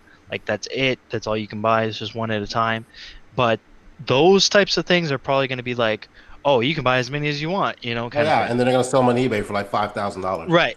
And Exactly. I would say if you can get your hands on either console this holiday, get them. Especially if you can get your hands on the SSD for the Xbox and or a controller for the PlayStation, because I think those are going to be hot items. They're going to be gone. Especially if you need extras of stuff, definitely try to get the controllers as quickly as possible. Except for Xbox, of course, you won't have to. You can use your Xbox One or your Xbox Series. loves selling controllers, so I don't think there's going to be a controller shortage. There's not going to be a controller shortage there, but definitely with PlayStation 5, there's going to be definitely a shortage of controllers. So I mean, don't buy them. Don't buy them used. You don't know what here's type the of thing. virus is on that thing. Here's the thing. This is exciting though. This is the most excited I've been since we heard that E3 since we heard that E3 last year. Like this is the most excited I've been because it's like, oh shit. Finally, we're getting some news. We're getting what we want to know, and I'm excited for September 22nd, man. I mean, I think September 22nd is going to be either it's going to sell out right away, or it's going to be I just don't know where PlayStation is going to go. Are they going to go like same day pre-orders as the Xbox, or are they going to go next week? You know what? It's up to them. It's up to them to share that information, man. I know, and that's the problem. They haven't shown it. They haven't done it. It's gonna be the pull it out, show it to us episode this week. All right, brother. Because they haven't done it yet. Let me. I'm gonna go back to K Mega. First off, Sir X Man, hit up that super chat one more time, brother. thank you so much for the support, man. Every single week you are here doing what you do, supporting the channel. Thank you so much, bro. He said, my friends were mad this week because I showed them xCloud and the preview. They straight asked me, can I do this with the PS4? I said no. They said they're getting Game Pass on their PC, so they can do it. Hold on, my bad. Goddamn Connecticut education. They can do it. Some might Not get. only it's a small state, Some might get X. One, bro. damn, their education system is in the Their dump. brains are Dude, I went to a Catholic school as well, so. Oh, But Damn, no, you need to put the ruler No. to your hand. I couldn't catch the rhythm of the last part of the sentence, but some might That's get it. X. In other words, that people are jealous with the xCloud and the streaming. Yep. Man. So you were in the priest's office a lot then? Bob? No, not at All all. right. Not at all. I Man, was so in the repent for Catholic your school, sins. but not Catholic, so I didn't have to do any of that. Word. Yeah. But so shout out to you, brother. Now I gotta go back to K Mega. K Mega. Yeah. We're looking at the Series S, and of course, they came out with the price for the Series X. It's pretty much the price that everybody thought would be standard. If they went lower, it was going to be a shock. So, you're looking at $500 for the X. My thing about the Series S here, I want to ask you, what type of impact do you think this makes on the gaming industry? Because, I can't remember the last time a new generation started with a $300 console. And I love what Pred said when this information came out, because people were talking about the system, and we all know Halo Infinite got delayed. And, the people out there that are constantly trying to, put the negative, Xbox stuff out, they're like, well, it's got no games. When this was announced, people weren't even talking about the games and saying they were going to pick it up. They that price point was like pure get it for that, and the games are going to come. So, I got to ask you, what do you think the impact on the gaming industry, on the community, is going to be when the Series S, basically gets launched, man? Because I think it's going to be monumental. Well, I mean, it is. I mean, you kind of said what I was going to say right off the bat, because I posted it and it caused a shitstorm on Twitter. They're still mad about what I said. Yeah, because it's just What'd the you thing say? of it. Okay, well, I'll go right to it, because I got so many of these notifications when I said It's easy to get to right now. yeah. It's really yeah. So I said it's simple. You buy an Xbox Series X or S, and you have hundreds of games at your disposal, plus the games you already own. PS5, there's Spider-Man, and PS Now. And then I just put up the little guy with the shoulders out, which is not an insult, because Spider-Man is gonna help push the PlayStation, but it's one game compared to hundreds of games when you go out the store, or if you get it delivered to your house, or however you're going to get these new consoles, which is a much better value. And every excuse that I've heard from PlayStation stands is about, well, we're going to see how the sales are going. I'm not talking about the sales. I'm talking about the value of what a game, what a person is going to get if they purchase a Xbox, a new Xbox. Period. They're going to have hundreds of games at their disposal, and if they already have an Xbox, those games come with them. That, and then of course they're talking about, well, PS Now. You guys have been dogging out PS Now. Don't start touting PS Now because. Don't be. Yeah, I said that, didn't I? Yeah, No, don't you said tout right. You were on point. now. Yeah, but. Yeah, but don't do that now, because you guys were saying that these services were trash. These services were destroying gaming. Don't big up PS Now, because obviously you as the community didn't tout it to get to the point to where it's now being looked over as and shunned by your own community. You know what I'm saying? It's not Xbox gamers' fault because they love Game Pass and Xbox looked at a different way of wanting to give value to their gamers. You know what I'm saying? You should be demanding PlayStation do the same thing with PS Now. But because you want to follow this stale narrative, then you're going to have to ride with it into the death. And this is what's going to happen because Otter just kind of touched on it a little bit. This is what I was going to make a video talking about it. PlayStation is in a precarious situation where they only can do two or three things. Well, two things. They got to drop the price to try to match, which I don't think that they can. I don't think they're going to. Yeah. So what you're going to do is do this, right? They can drop the price to $400 and maybe $450. If you go and you have now it's a crazy situation because everybody will know at this point in time that not only that Xbox will beat them with the lower price range, which that right there is a win for Xbox. But then when you try to match and say that the PS5 is going to be $500 with the series against the Series X, which is already a much more capable and a more powerful system, there's going to be gamers that's going to be kind of like, whoa.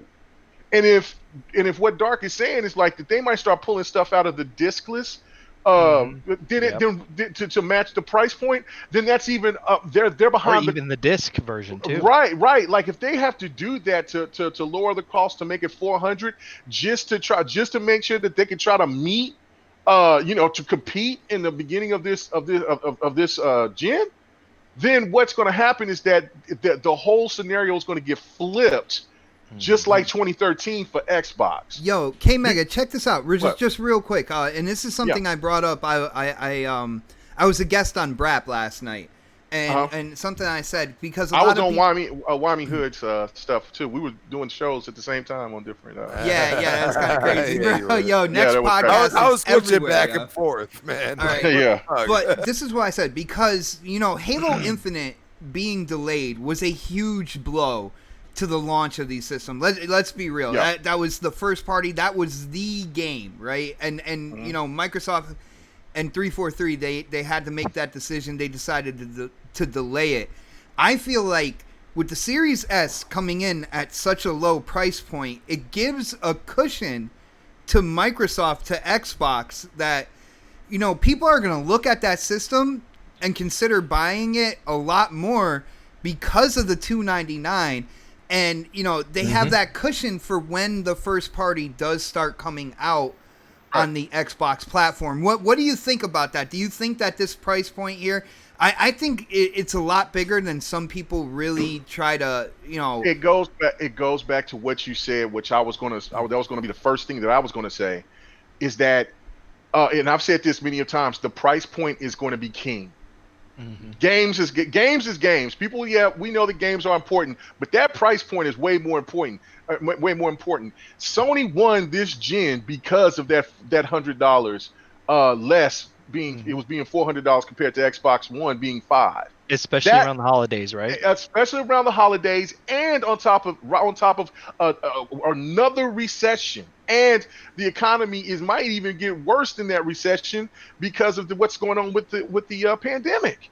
So it's one of these things where now people are going to be looking at value more than they're looking to want to just go and get the more premium product. The casual market has no love for anything except for their own pocket.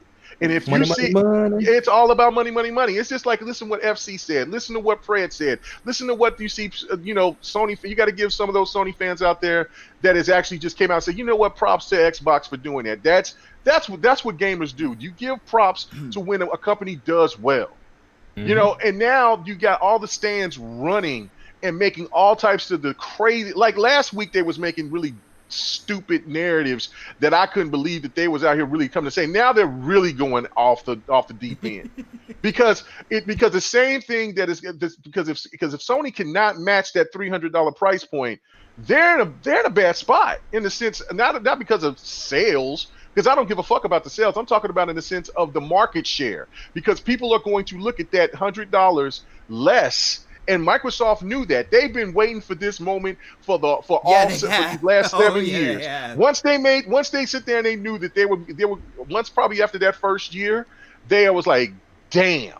And then once Phil sit there and got into that seat, he was like, nope, we're going to be ready. That's why Phil said he wasn't worried. He knew exactly what they were. They knew what the price point was going to be. Preach, bro. So this is the thing, and this is another thing that the stands do when they crack me up when they say this crazy stuff, right? They go and they say, "Well, nobody cares about those old games. Nobody cares about it." Pred just destroyed them. I had to repost it. I saw that. Go ahead, Pred. Go ahead and say what you said, because man, that you said that so well. I gotta give you props for that. What did you say? It's like, y'all talk about playing old games, but didn't your fucking console choice open up with the 2013 game for their show this year?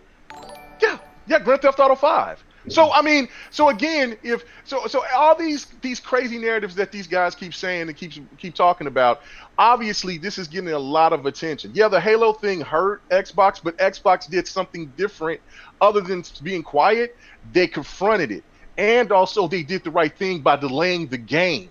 Not only because they know that's the most important game for Xbox, but for the fact because they want to get it right. And if every PlayStation game can get delayed, then damn it, Xbox games could be delayed too, as many times it needs to be for the game to be actually proper to go out there in the wild. So I don't want to hear that garbage either. PlayStation fans, well, I shouldn't say fans, the stands, they know that they were trying to fight the good fight, but they looked crazy doing it. It didn't make any sense. Dude, that's by why. Trying to say, just say it's a good deal. Damn, Microsoft is out here trying to compete. No, it's always every other damn excuse. And now what you did, and the only thing that you got from Sony was Yoshida coming out talking about, hey, there's a sale for Astrobot and VR games. That's it. That's it, bro. They're stunned. They just like they got stunned at the VGAs when the Series X was revealed. They're stunned now, and the difference between back then and now, that window between letting people know how much this console is going to cost, what is this console really actually, what's all really in it, because people still don't really know all of that, and what's really going to be available at launch is critical. They got to do this in the next week or two at the max. They can't go any further than that, or already the market share is going to start going to Xbox, because Xbox already revealed their shit. They like, look, you want to play chess? We tried to push this as long as the other. We'll start listening to our fans complain about how far we've taken this. Now we just, we had the leaks. We were going to try to do this as a good reveal. Fuck it. We took advantage of it and we're doing it. So kudos for Microsoft for finally listening and making the right decisions. And now, Sony, you're up next. Let's see what you got. Nice, brother. Yo, shout out to Sir X-Man one more time, brother. Whoa. Yo, he is working overtime in Super Chats tonight. He said they still make the Xbox S standard console, so they'll probably sell that for like $150 because... Well, they're going to sell... That's only really for Black Friday purposes. I think that... they're going to sell that for dirt cheap, because that's still going to be because the Pro and the Slims for the PlayStation, they haven't been discontinued from my understanding. So those are going to fly off the shelves too for Black Friday, and so I think that their Xbox is just trying to combat that. But go ahead. What was you saying? And I hear what you're saying, but again, an entry level coming in at $300 for next gen, it's gonna clean up. Yeah, I think a lot of people will look at the PS4, look at the Xbox One S, and then they'll look at the Series S over there and be like, and how much more is that? And what do I get? All right, I'm gonna grab that instead. Like, right. I think there's gonna be a lot of people. Again, I felt like... Well, it's the value, though, but that's the thing. Like, you can... Like, what is PlayStation going to bundle? That's the thing. Like, okay, you're going to have... They're probably going to bundle Spider-Man, but then what else are they going to bundle with that compared to what Xbox has got bundled? Hell, when you plug that damn box in, you have hundreds of games at your disposal. Well, there's nothing like that. The Astrobot game is actually bundled with the PlayStation 5. Yeah, it comes with. Yeah. Okay, so that's because Astrobot. Yeah, I don't think they're gonna bundle Spider-Man. You gotta buy that. No, they're not. Yeah, they're not gonna. They only got Astrobot, and that's it. That's all they have. That's so PS5 is gonna have the little Astrobot game when you blow into the controller. I got you. I'm pretty sure you do more than just blow into the controller. But then hold on. But this is okay. You better suck that stick, bro. This my last point. Okay, is this okay? So you go into the store, or you go and you look at online to want to get a console, right? And you really want the PlayStation 5, right? when you look and you see what you have, okay, well, I want to get the PlayStation 5. It's going to be $400 to $500. I want to get Spider-Man for sure. And then I want to get, maybe Godfall or something like that, right? So then you look at those two games. Then you look at those two games, and then you're like, man, what's this SSD thing? How much is that? So then when you're looking at those three things total, and we don't, and I mean, I'm not even going to go and say it's going to be $200 of what we've been seeing for those SSDs. I think they're going to be a lot cheaper than that. I think they're going to be maybe 120, 130 for those SSDs. But you look at that 130 for SSD. Then you got a $30 to a $60 game. Then you have Godfall that's going to be however much that's going to be, right? So then you coming out with almost close to $1,000, right? And the only thing that you get is two games and an SSD card. You go and you get an Xbox. You get an Xbox. You got Game Pass. And I mean, you got PlayStation Now, so I won't discredit PlayStation Now because they got. Do they put trials of PS Now into their boxes? I didn't get one when I got my PlayStation. No, I heard a no. Yeah, I didn't. But regardless, okay. So, but I'm sure that they'll have to throw that in there. They got to at this point. And, you know what I'm saying? When you get some PS, you get some free PSN, with some PS Now. So you have those games. They think they don't have to do shit. Well, I know, but I'm over here trying to be. I'm trying to be. We gotta keep it up. Fuck that. I know you know what Dark just said. Okay, all right. So don't keep it diplomatic. All right, cool. So they're not gonna give you no PS Now. They're not gonna give you no PS Now is a failure, bro. Just listen. They're reworking it, brother. They are reworking it. All you're gonna get in the PS5 is just that Astrobot game. That's it. That's all you. You can't rework something for 5 years, dude. Like eventually, you have to just. I think that they're going to rework it. They're going to. Well, but that's the point that I was. 5 years. But hold on. Let me finish that point. Okay, so you got that. So then when you look and you see Xbox, then you come up there and let's say that you never owned an Xbox though. You're going to get Game Pass, and you're going to get Game Pass, and you're going to have with the newer games that's going to be available, and you're going to have EA Play added to that. You walk away and don't have to buy one damn game, but you can buy the SSD card because people usually buy 2 or 3 games when they get a new console. So you go there, you walk away with a console without buying one game because you're going to have all these games available for you and the SSD card. You're going to for $300 for $500 compared to when you look at PlayStation and you're going to be paying close to $1,000. It's not even comparable. We don't even know how much the damn the PSVR 2 is going to cost. So it's crazy. So again, PlayStation has got to the second point that they have to do is to do this. They're going to have to restructure PS Now to be somewhat like to where they can put their games. They need to Game Pass it. They got to Game Pass it, and they got to start throwing those games on PC immediately. They got to start flying over the PC if they're going to drop that price to 300 or to 300 or 400 for that console. That is the only way that they're going to try to recoup some of that money back. There's no other way. No one's ever thought about though. No other way. We don't know the release date yet of PlayStation 5, but what if they release like a week or two after? I think they are going to release a week or two after. Dude, I will say this: competition. This is the beauty of competition. At the end of the day, it really is, because I feel there are crickets going on their side. I feel they're like, oh shit, dude. They haven't even discussed VR yet. And you have to realize that at this point, you got Phil at the helm. He has watched consoles die. Okay, basically, the original one died. Okay, in his opinion. And he has said it on multiple podcasts, and whatever, like you go to Unlocked and you watch with him with wherever somebody will give him a mic. How about that? It's Shameless Blackley. He was like, my God, like I've just been thrown in this, and I'm gonna do this, and I will give him credit because he has owned what he. The only thing I want him to own is saying VR. You didn't do that. But at the end of the day, he has made a 360 price, which killed it on the market, by the way. Mm-hmm. The $299. Taking my point. God damn it. But at the end of the day, we also have the power too with the Series X. Mm-hmm. He has thought this out since he came into being the head honcho. Power narrative and price narrative are covered right now. And you know what? At the end of the day, the games are covered too. I mean, it just yeah.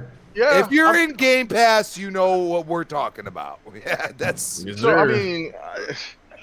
I mean, do Xbox need more games? Yeah, but I'm just saying in the sense of the game there. We're EA games, my dude. Like, come on. Well, we are, but we are in unprecedented times where a system is coming out with no first-party representation. I mean, let's be real.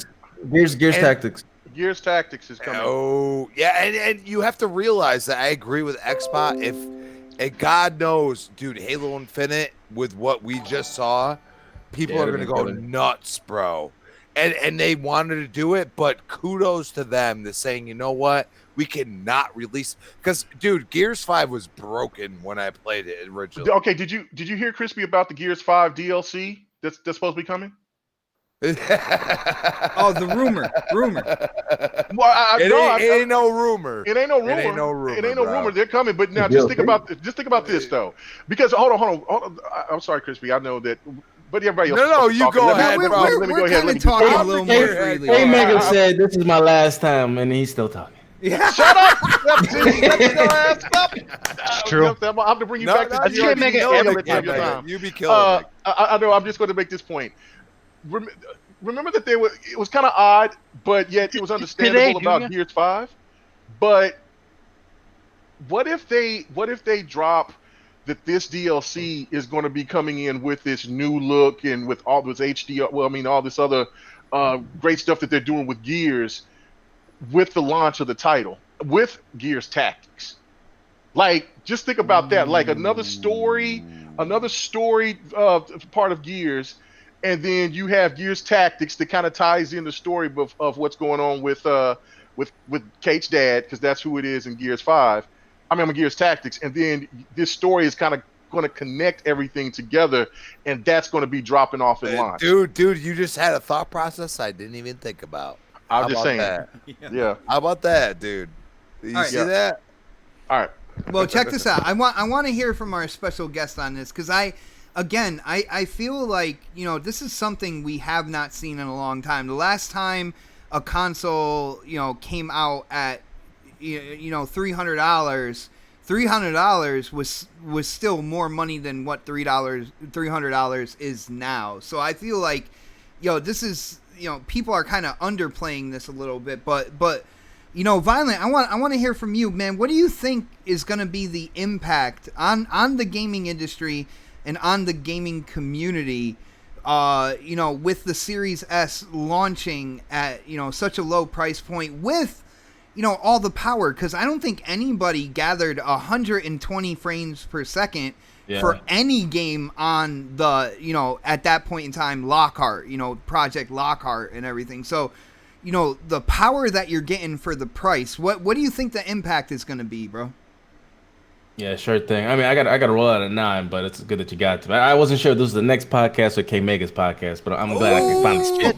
But it's like, you mean like the 5-hour podcast? Yeah, facts. All love. But for me, when you mentioned the last time I think a console was at this price, I think the PlayStation 2 didn't it sell at $399 or $299? Correct me if I'm wrong. The Switch was $299.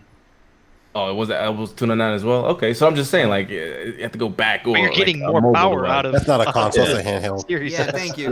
I didn't want to say it, Pred, but you did, so thank you. It's still a console. Come on, handheld console. What the fuck? So an iPad is a console too? Yeah, it's. All right, listen. We're not going to derail this topic with that trash. All right. So let's.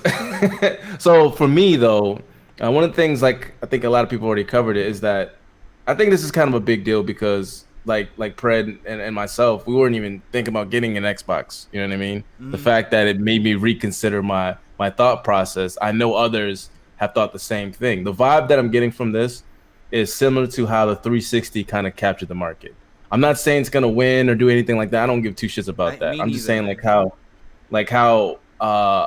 actual the consumers and casuals will take this. That price point is mad. Like, not only is the console eye catchy, but the price point will grab it and gravitate gamers or people who want to get into next gen at that low of a price point, which is kind of unheard of. You know what I mean? So like so I'm gonna go back to my previous point. When I say the 360 effect, I mean how like back then in the 360 era, a lot of gamers had PlayStations and a 360, or insert console and a 360. 360 was the kind of like the switch of that generation. It was the second console, right? And I feel like this as Xbox Series S is a big deal because it could be a gateway to being a second console to a lot of gamers who probably didn't even consider the Xbox or left the Xbox ecosystem from 360 to this gen. Like, it was 80 to 40 or roughly 50. So they lost roughly around 30 million people. So you're saying that can't then reverse and go back to the 360 the Xbox Series S because of the price point, and be like, know what? Even though I might favor PlayStation, but that price point, man, and Game Pass, like, they're just doing everything right.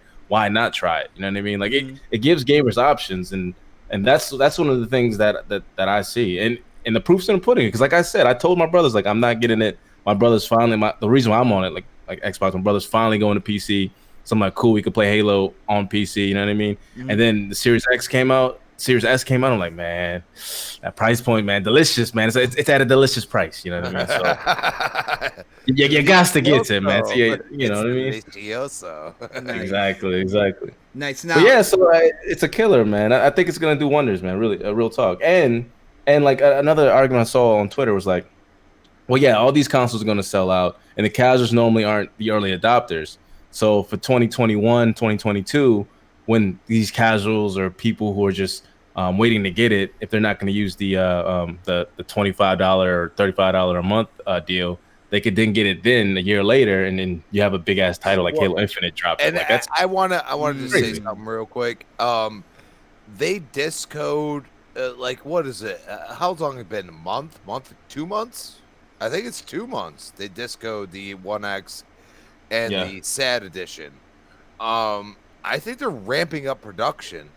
I feel like they already knew that this price point was like really hard to handle for Sony, because they showed their hand, kind of. I mean, I'll give them that. Like, a lot of people are shitting on them, but they showed their hand. They're like all digital and our disc version.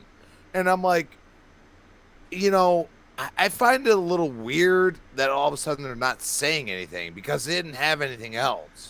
Well, I mean, you know what I mean? Let's be real. Like, both companies weren't saying anything, and it was only like 2 days ago when we started getting the leak and all that good stuff. Yeah. So people who are like, well, Sony's not saying anything. I'm surprised they didn't have anything planned for the 25th anniversary, but it's only been 2 days, bro. Well, I mean, at the end of the day, you have to realize that, Xbox seems a little bit ahead. I mean, we saw it at the VGAs what the Series X was, and it's continued to be the same thing. And they've had it in their hands as far as the developers and everything else, probably for a long time. So what are we thinking about here? We're thinking about, why haven't we seen anything from PlayStation at all? And this goes from a guy that, grew up on PlayStation, basically. The good part of my years, the years that I wasn't playing Kirby or something on Nintendo, or playing, Streets of Rage or something on Sega, it was PlayStation. That's what I played. And they've always been ahead, but not too far ahead. You know what I mean? And I feel like they're hurting inside a little bit because of that price. It's not necessarily that's all they're thinking about right now, is that price, because that's a ridiculous price. It really is for a console. That's a ridiculous price for what it's capable of. You have probably 1/3 of the gaming market actually has a 4K TV, so you have to think about that for a second. All right. They are hitting you at two different ends, and it's absolutely crazy. Dude, it is. Now, yo, Violent, you said you had to leave at 9, right? So, Yeah, gotta go, my unfortunately, dude. we got seconds here. So, yo, dude, I'm gonna give you a chance, to let people know about your YouTube channel. Of course, VGP. Sure. Absolutely love your panel that you have for the show that you guys run over there as well. Let people know about that. Yo, I gotta say thank you again for accepting the invite, man. I had a lot of fun. I think you put some of our panel members in their place. I like to see that from our first time special guests. And I had a lot of fun talking games with you, man. Hopefully you decide that you're gonna come on again soon, because I will send you another invite, bro. That's not a problem. As long as I talk shit on Twitter, right? That's the only time I get invited. But before I do my outro, I just want to just touch a little bit on Crispy Bond's point.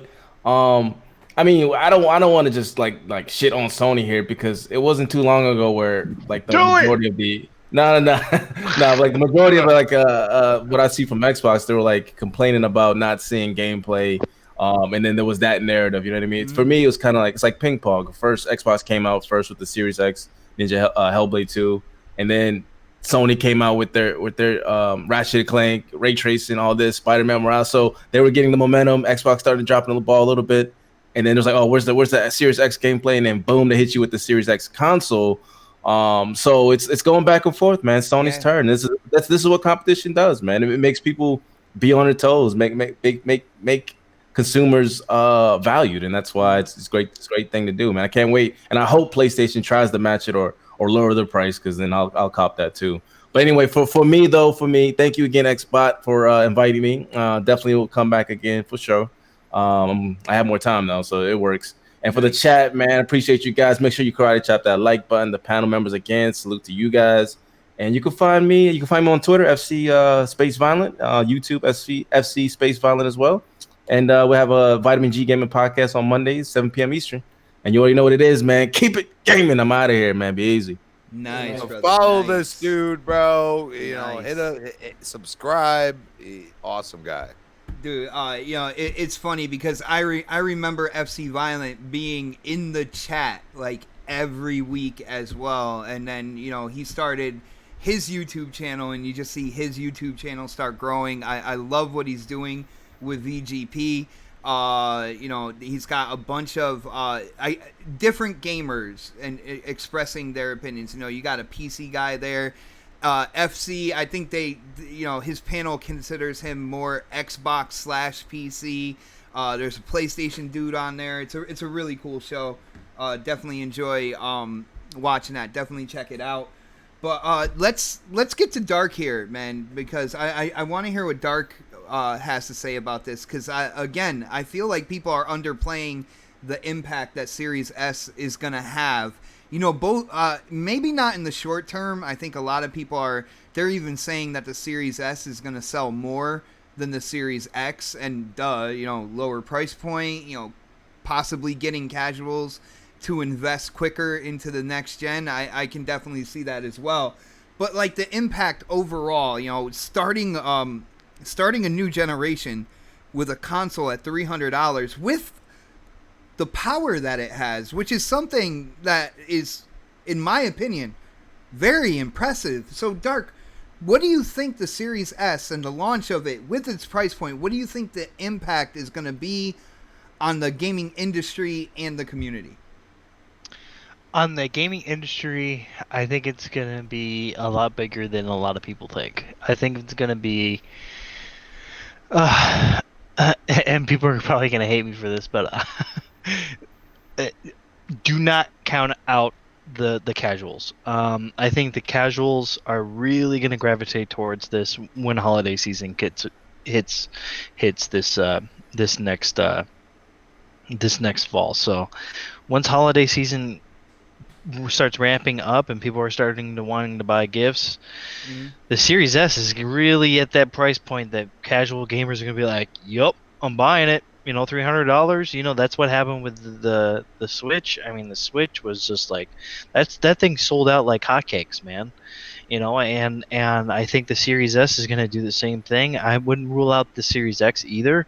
I just think the Series X is gonna take a little bit more time to sell out than the Series S. I think the Series S is just going to fly off the shelves. I think the Series S is just going to be gone. I think you're not going to be able to Halo find it. Infinite would have helped the Series X out more because would have, yeah. Hardcore gamers, they want the most pixels, especially more you ray and me, tracing. like, you and me, we love Halo, so like. Those are the two things that I think would have been fantastic to have this holiday season was the Series X and Halo, but we're not getting that, and that's the thing. Like I know it always comes down to games and stuff like that, but like for me right now, like I'm like thinking to myself, like if I can't get a PlayStation 5, I'm getting that Series X. I just want to be a part of the next generation of consoles. Like I just want to have something to have, and I'm gonna get both eventually. Like I'm gonna have both in my entertainment center. It's just I'm gonna have both because I got that new TV with the 120. Entertainment center. You mean all those milk crates that you stacked up strategically? Yep. Okay. Cool. Yep. With my particles of my hair follicles of my mullet. Tied them all together. Oh, no. I tied them all together, I think I just want to be a part of the bandwagon of like being the early adopter, because I've never been that person that was like the early adopter, and I just want to do that for the consoles see this what gen. It feels like, man. Yeah, I want to see what it feels like. Is it really what it's cracked up to be? Or is it like, am I gonna be like that person that's gonna be like, okay, well, I'm sitting here for 3 or 4 months, 6 months, almost a year without games, like PlayStation did last year. I mean, this last generation. Mm-hmm. Pretty much almost the whole year you went without an exclusive on the PS5 on the PS4. Of course, you had Killzone Shadowfall though. Yeah, but of course, you didn't need those games because they were winning in the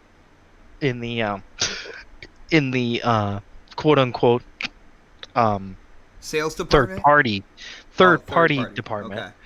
Okay. In terms of just the way that games were looking on the PS4, but I think this is going to be an interesting generation of consoles. This is going to be really the generation where we're going to see where it goes. Like, is Xbox going to go straight just Game Pass app, no more consoles after this generation, or are they gonna continue the trend of making a hardware console?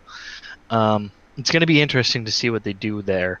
Dude, I think they're just hitting their stride when it comes to making consoles. Actually, I do too, but you just never know. I think PlayStation's going to continue to make consoles because that's kind of something that they've always liked to do, was make hardware, especially like TVs and things like that.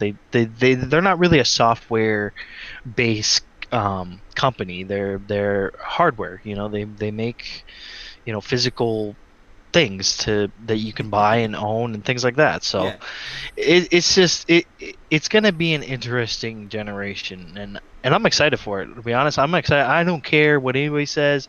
I'm excited for both Xbox and I'm excited for both PlayStation. I want to see, because even Xbox is gonna have some games on there that I'm like, okay, like Fable. Of course, we didn't see anything from it, but we saw a teaser. We got that little teaser of Fable. They got the medium that's coming out. Bullfrog, yeah. Well, they got the medium game that's coming out. Yes, granted, that's coming to PlayStation 5 later on. Well, but Dark, a lot of people are underestimating. I even asked Enrique from Basement Radio last night. I'm like, dude, what if like games like the medium and Scorn become like the gaming news darlings? Like they get, you know me, I don't care about like scores and stuff, but there is a group of gamers out there that they're supposedly all about game review scores and meta who. What happens if those games all of a sudden like they get really high praises and stuff like that from from like big gaming news. You know what I'm saying? People are gonna have serious FOMO if they don't already have an Xbox Series X or Series S. Like I think the medium though is only on Series X. I'm not sure if it's on Series S. So medium and Scorn are haven't. only on Series X. Yeah, they haven't even both of those games. If you want to play those games, you're gonna have to get a Series X, which is honestly I think is kind of shitty a little bit. I think they should say, hey, you can play this on the Series S, or at least make it like for both the consoles. Both of those. I'm not sure about the Series S because that wasn't announced. So no. They showed medium gameplay on the Series S. Did they? Oh. Did they? Okay. Yeah. It's not so shitty anymore, huh? And there you go. It's not shitty anymore. It's fucking fantastic. That's how that works. $300, and then you get all these somewhat interesting games. I mean, like, let's be honest. Like, the medium does look interesting. New experience. It is definitely an interesting looking game, and I'm excited for it. I think it's going to be good. I mean, I am still skeptic about it because of the fact that Bloober is doing it, and they're a hit and miss company, but this one actually has a lot of money backed into it, to be honest. Money and time. And so, it looks like they have spent a lot of time developing this game.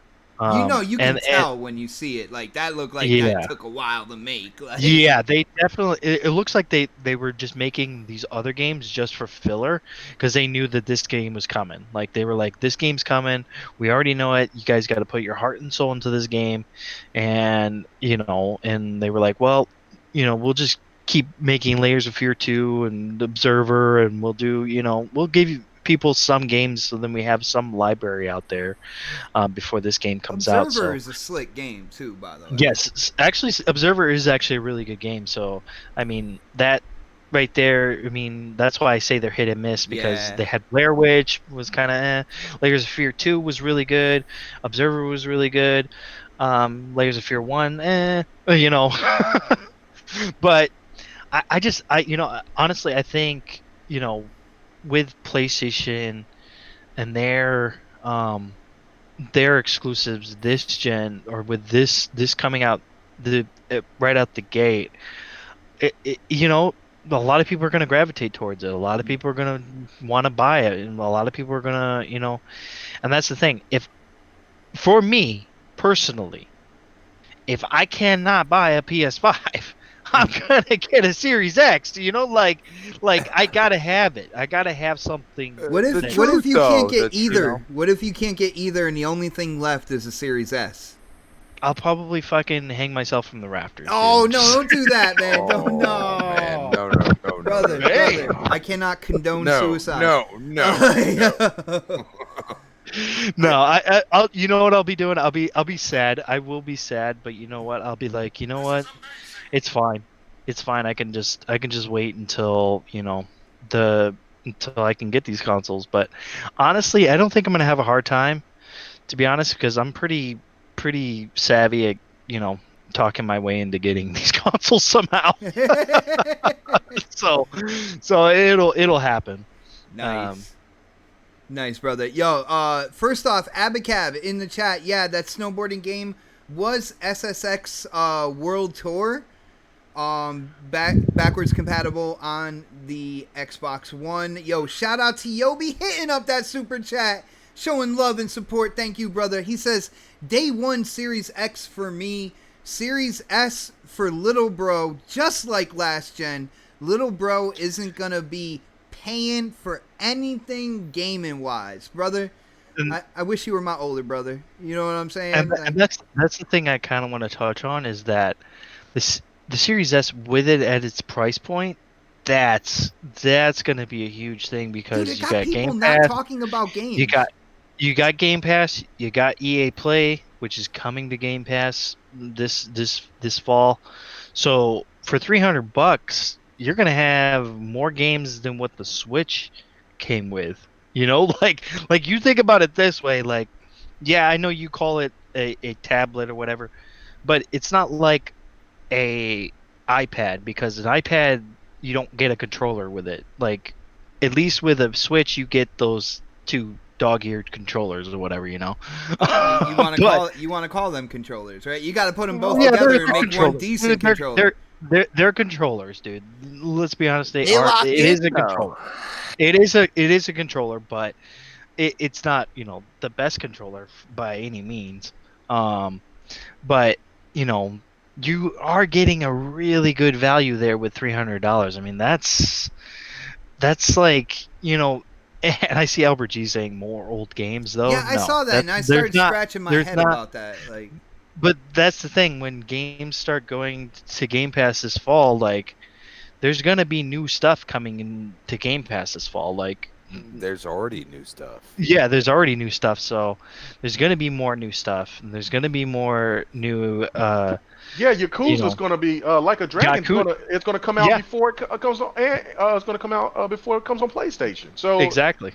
Yeah, it's a launch title. So for the Xbox. Damn, who would have thought Yakuza as a launch title for an Xbox next generation? Like, no one would ever think that, actually, ever. And honestly, you know what? I like the Yakuza game, so that's another one I'm pretty excited for. But me, I'm Assassin's Creed guy, so I'm gonna get that Assassin's Creed day one, because that's coming out day one with the Series X and Series S. Yes. That's gonna be my game for a while. The Series S, 60 FPS. Just telling you. Well, I'm gonna get the Series X because it's gonna have the It's gonna have 4K. And it's gonna have the 4K. Hardcore ray tracing in it. Okay, so hold on. Let me ask you guys this though. Okay, so have they confirmed it to be 60 on the PS5, or is it just on the Series X alone for I just saw Valhalla? Well, the article Valhalla, for Valhalla came from 4K. Window Central, and they only talked about the Xbox on that. So Jesus Christ, people, watch inside the Series S. It's Xbox posted it.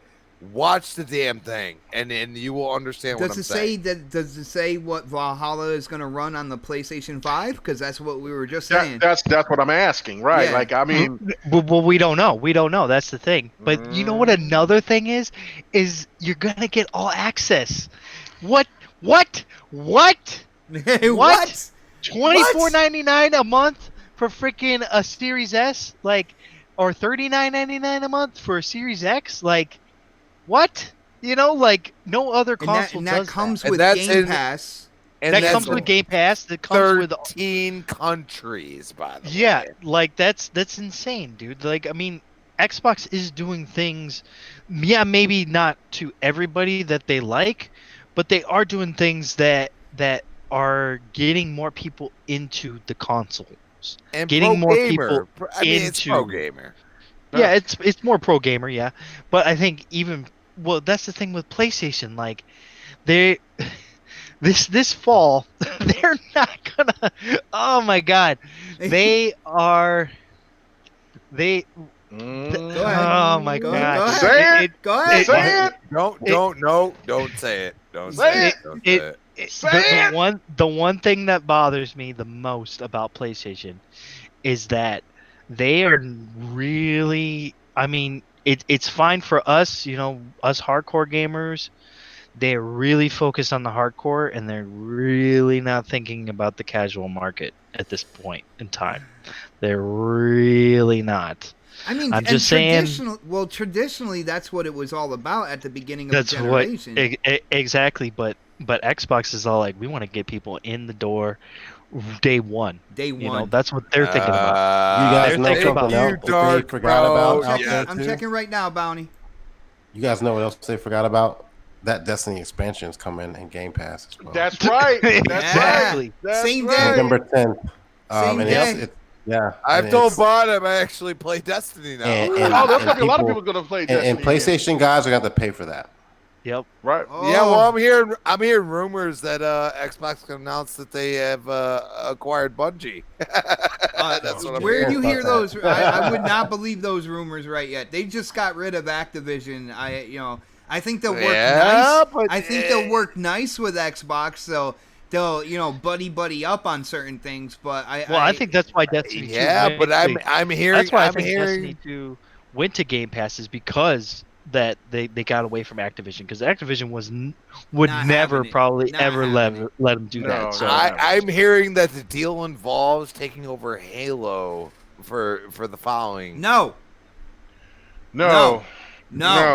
Let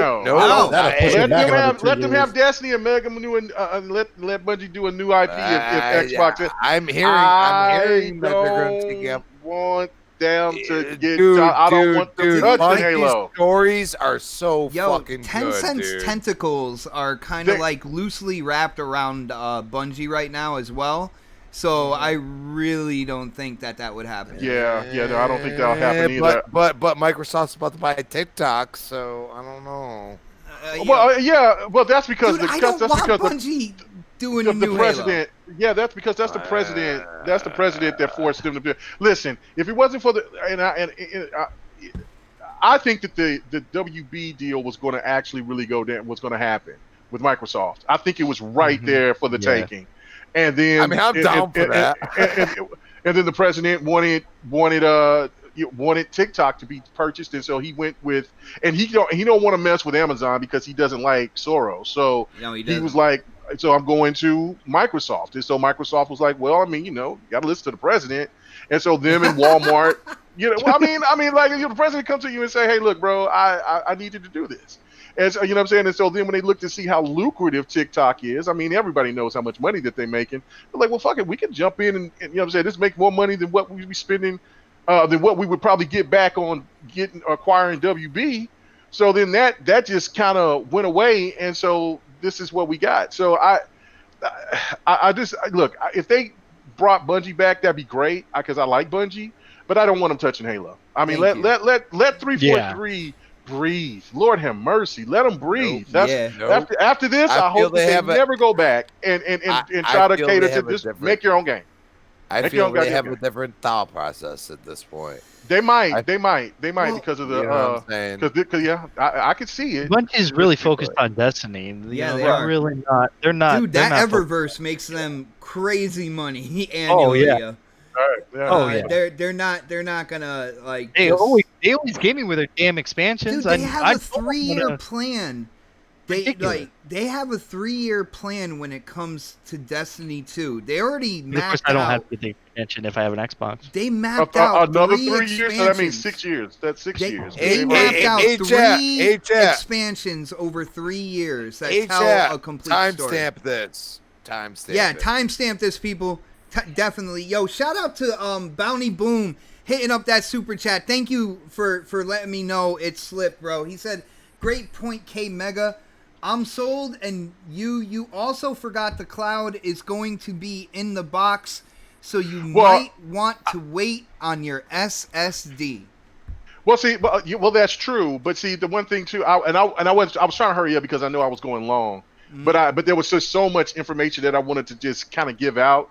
So I haven't forgot about that. But no, this is the one point that we said when me and Lemon and Slayer did a little thing earlier this week when it first got revealed, was that if you're going to buy the premium product, then you got to buy the premium stuff with it. I mean, that's just me. I mean, like if I want to spend $500 on a console, then I want all the bells and whistles. I want everything to. I want to know what it's like, and that's going for like your televisions and everything else. Like if you got a 1080p television still, and you're talking about buying a Series X, then you just doing yourself a disservice. You just need to go ahead and get you just need to go ahead and get the Series S. But if you got get yourself a new TV, shit. Right, or get you a new television. But if you got the high end television or a really great monitor, and then go for it. Like, I mean, shit. Like that's stuff. So I want to see what these SSDs can do. I mean, if they're going to cost as much as people are speculating, then I mean, you want to budget around to make sure that you can get that. But you're right though. You're right. The cloud is going to alleviate some things. Maybe that's why maybe Xbox got a trick up their sleeve to where it won't cost as much. I don't know. We'll find out though. We'll find out. Nice. Yeah, and real quick, Crispy, because I know you've been kind of chiming in and at different points. We all have on this show. I want to know what you think the impact is going to be, because again, I see a $300 door into next gen. I see something that we have not really seen, and I don't include the Switch. Sorry, Dark. I don't. So I try to think before. Well, you that should, in because terms of, it is a game console. So I don't know why you I always agree. say it's not. You're just trying to get me mad, bro. You're just trying. It's because you always say that it's not, and it is, dude. It's the Nin tablet. It's the Nin tablet. It's not even a fucking tablet. Yeah. It's not even touchscreen, Hey, dude. excuse me, sir. I'm talking to Crispy right now. Okay. Yeah. Wow. But at the end of the day, we have to realize that there are 3 different consoles right now that have clout. They really do. And they all have their own differences that make them special. I mean, that's what we really have to think about. I mean, Nintendo is near and dear to my heart. I grew up with it when I was a little kid, but I don't want to play it anymore. And at the same time, I still go back and say, you know what?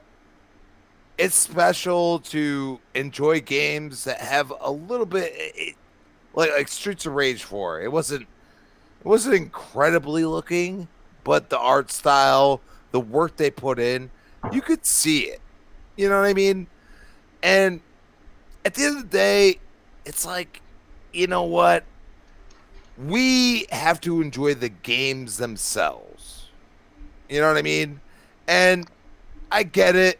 Like, PlayStation has this very narrative-driven, story-based, a lot of third-person, even though Xbox kind of put that into the realm, just saying, stuff that they always want to do, but they lost their multiplayer. They lost it. And Xbox has ran with the multiplayer. And the problem with we are at now is that Xbox is like multiplayer, and PlayStation is like single player. And then you drop a $2.99 box that is completely multiplayer. In this generation, it becomes a problem. It's more or less, people can not say a word or deny it, but if you play on Xbox, you know that the multiplayer, the party chat, everything else works way better than PlayStation. And I have said this many times before. My friend, who's been a PlayStation gamer his entire life, never went to Xbox. He now just plays a Series S. I gave him my Gears 4 console, which, God forbid, I pray to myself that he's gonna sell that shit or something. Yeah. Because at the end of the day, the thing is incredible. I mean, the Gears 4 exclusive console is incredible. It's got 2 terabytes in that bitch. I wish we had that option, by the way. I would pay $600 to have 2 terabytes in that bitch. Just saying. You know, the Series X, give me an option to have 2 terabytes. I don't care. I'll pay the extra $100, even $200, just to have it in the console. At the end of the day, he has been playing on Xbox the whole freaking time.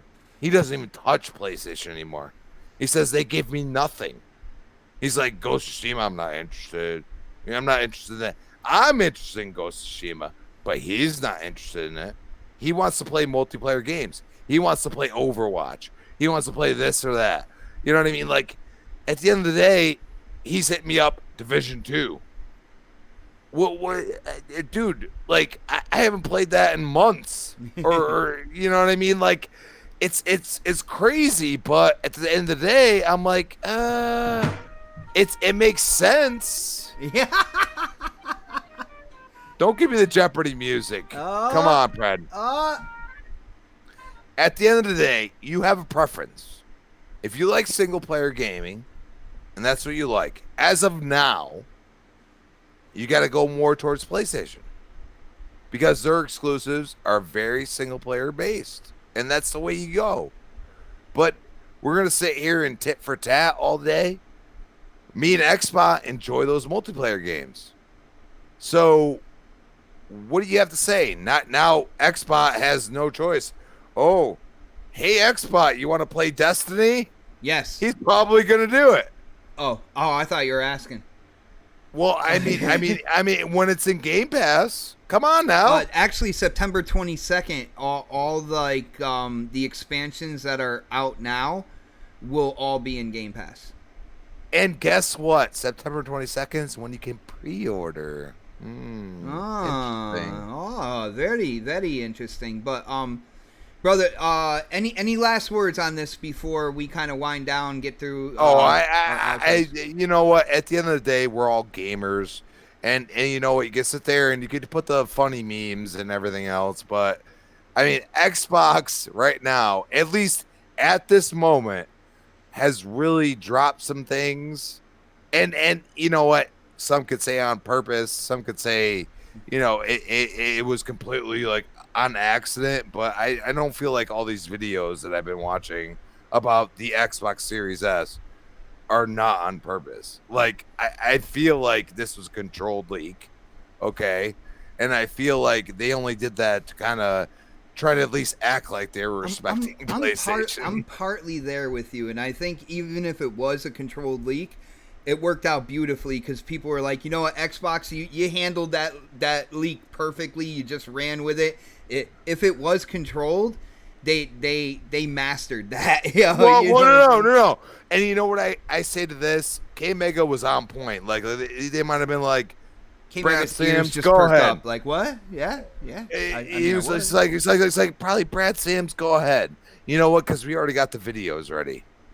You know what I'm saying? Yeah. And they dropped that. You're right, Crispy. They dropped that damn like right after Brad Sam's dropped that did his video, like about an hour.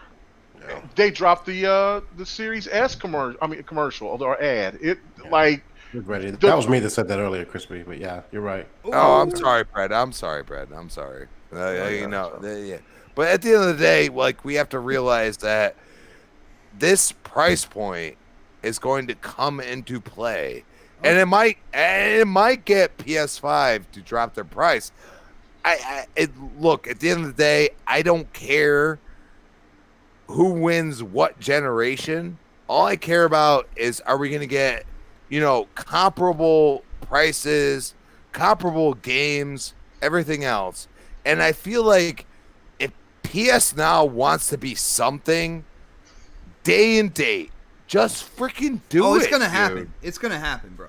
But I just do it. Just give, dude. That would be exciting for me. Me and K-Mega are gonna have a blast on the internet the day that happens, man. Yeah, but you know what? You know, I would say good on you for fucking doing it. Come on, man. Yes, thank you. The Twitter world is gonna burn when that happens. Oh, I can't wait. Oh my goodness. Yo, shout out to Dragonheart Yobi. That is right, brother. I did not forget about your super chat. And this is to you, Dark. The Switch is touchscreen. It's a fact. I have one. So he's saying it's an in-tablet as well. And you gotta agree with Yobi. Argument's over right there. Argument's absolutely over right now. No, it's not. Yes, it is. You can't argue with Yobi. Dark loves Nintendo games. You can't argue with Yobi. It's not a fucking tablet because you know why? You can't play the whole entire game on with a fucking touchscreen. You can't do it until the battery dies, right? Well, you need the controllers in order to play a whole entire game. Yeah, what the fuck? It's a modified tablet. Guys, great show, absolutely awesome. Yo, shout out to FC Violent for deciding that he was gonna hang out with us tonight and do the show. I had a lot of fun doing the show with our special guest for the very first time. Big news when it comes to the Series S. I think we covered a lot of it, and I think there's still going to be more news coming out. Of course, we're waiting for PlayStation to talk about their price, release date, pre-order, all that good stuff. But hopefully, maybe by this time next week, we'll know more, and we can do a complete PS5 blowout in terms of prices and release dates and stuff like that. Huge shout out to the chat, yo. Thank you guys so much for hanging out with us. The continued support is it's absolutely beautiful. But you know, it is the end of the show. We got to get to the intros. You know, like a 40-year-old with a comb over. We got to get those plugs in. We got to get those plugs in. And you know what? I'm going to start at the end of the day. I'm going to start with my brother Crispy. Crispy, I don't know if you know it or not, but you have infected this entire panel with at the end of the day. At the end of the day. I think we're going to create a drinking game where every time you say at the end of the day, everybody in the chat has to take a shot. Oh, that sounds good. That sounds good, right? But but Crispy, you know, you are on multiple shows. You are addicted to podcasting.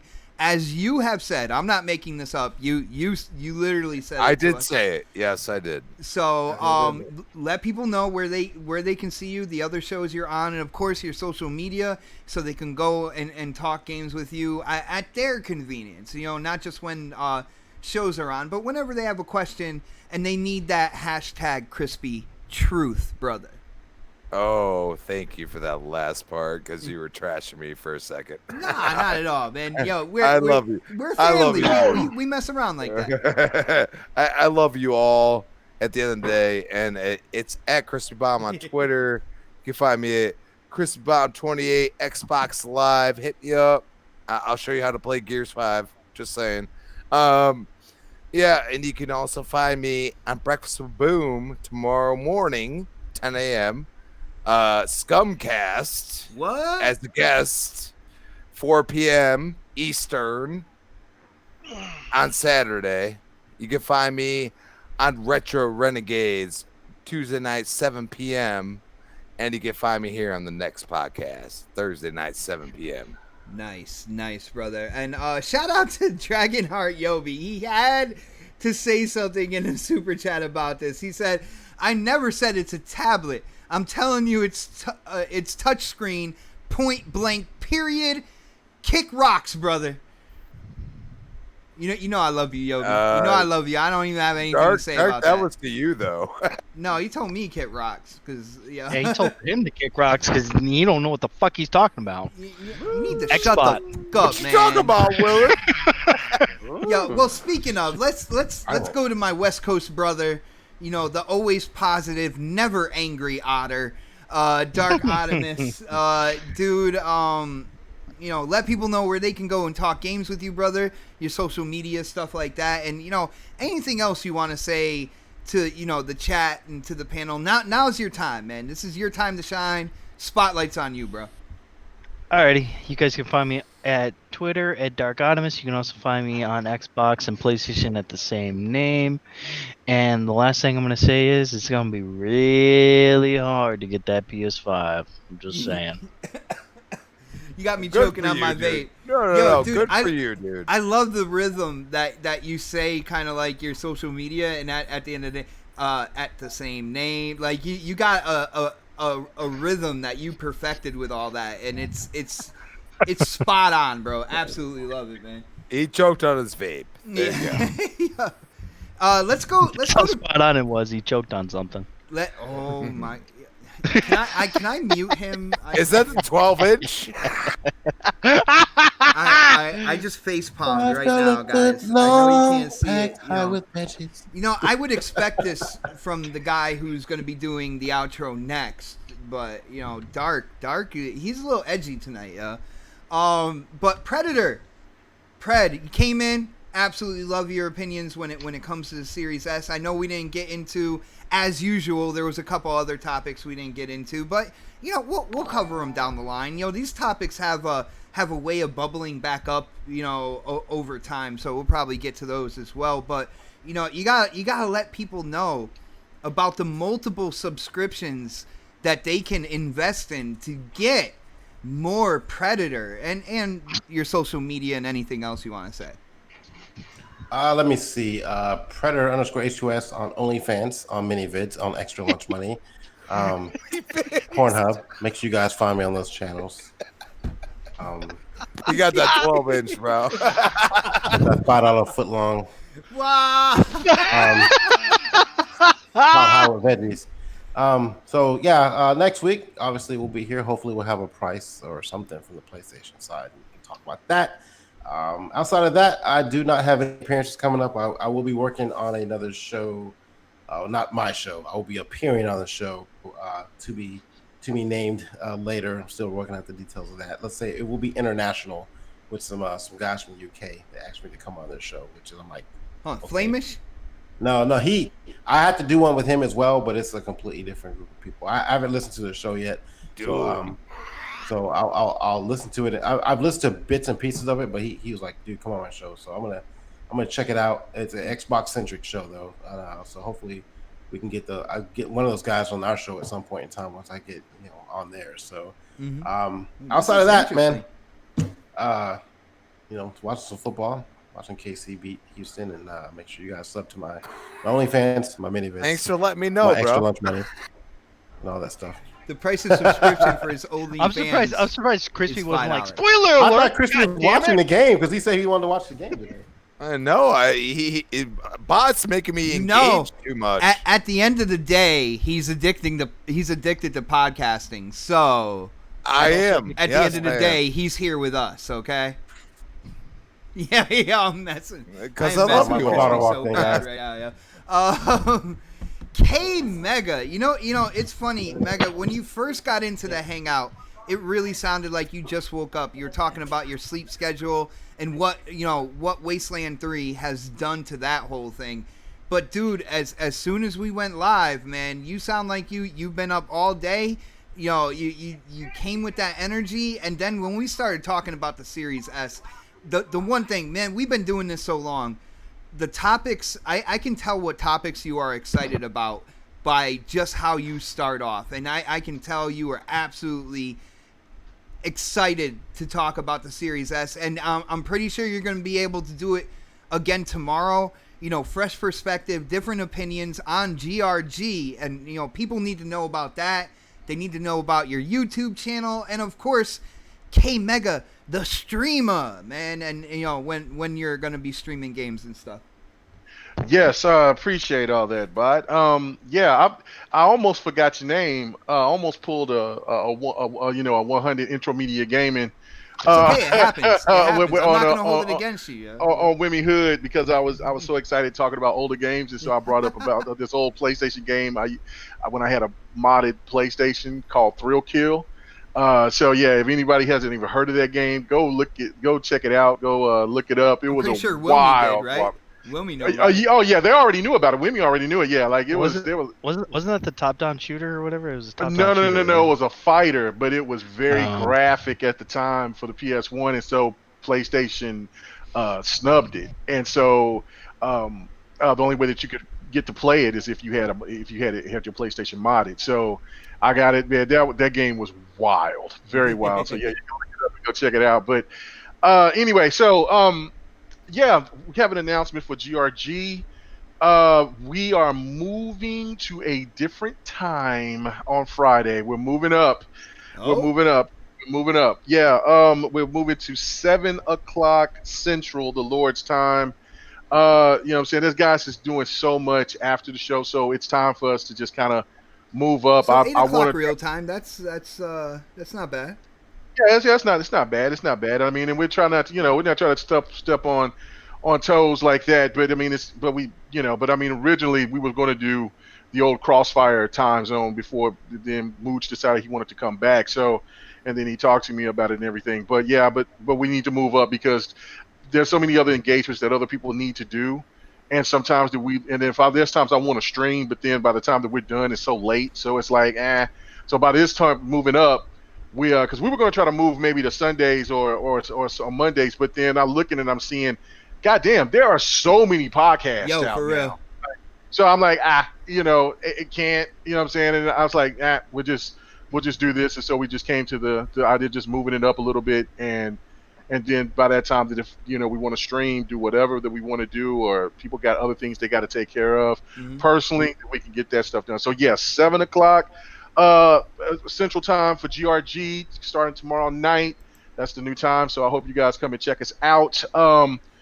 And also on Twitch, I don't know. There's something going on with Restream and Google. So I don't know. I should be able to still put GRG on Twitch, but after this month, they won't let you do it. So I don't know. So we'll have to see what we're going to do about that. But I still be streaming. So regardless of that, so you can come check me out on Twitch. I played Halo. Me and Sir X-Man and a couple other guys. We played Halo Master Chief Collection, and I will say this: I don't ever want to go back. It took me. It was still enjoyable. You know what I'm saying? At first, I was hating it because I was so used to Halo 5, but then it got enjoyable again. But I don't ever want to go back. I don't want to go back, dude. I stuck to my guns. I was in the party with you guys. Sir X-Man was trying. No. I was bitching at first at the beginning of the stream, but then I was like, man, shut up. As you do.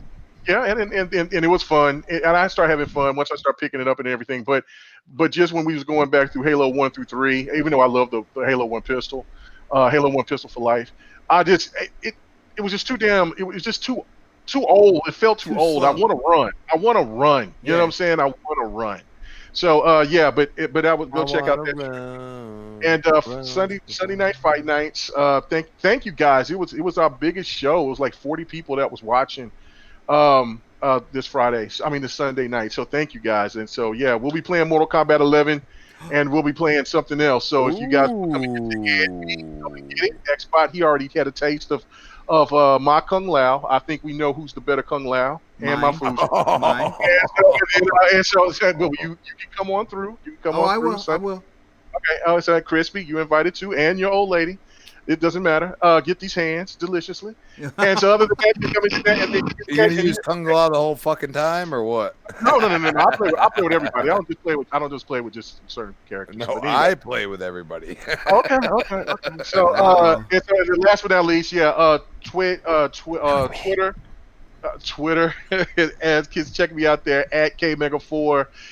If you want to see fireworks, if you want to see me say, hey, look, man, I love all of humanity, and just see somebody that says, fuck you, fatty, that is, just come and check me out on Twitter, because there's always somebody mad by anything that I say. Anything. Can I shout out? Mega. Podcast. Fuck you, fatty. Can I shout out another podcast? I just want to say ONLG, those guys at Original Next Level Gaming. They're awesome guys. They're on right now, right? Yes, they are. Yeah, they are live right now. I would definitely suggest going over there right after I read Dragonheart Yobi's super chat. And I think this is a great super chat to end the show. He says, I will pee on your lawn, bro. I have a Switch. And if you need a demonstration, I got you hootenanny. Yo, dude. I can hear his voice. Like, I know. Listen, you let him know. You know what? You pee on my lawn. You getting a shot. You getting a shot in the kneecap. You laying down. You laying down for that. On yourself. We ain't gonna go birdshot. We're gonna go buckshot. Yeah. He said buckshot. I'm gonna hit you with some salt grad. What's that shit called? Rock salt. Rock salt. Yeah. That shit burn too, man. Oh man. Oh man. So anyway, but yeah, man. Yo, see you guys next Thursday. Again, shout out to everybody hitting up the super chat. Shout out to the entire chat. You guys were absolutely incredible.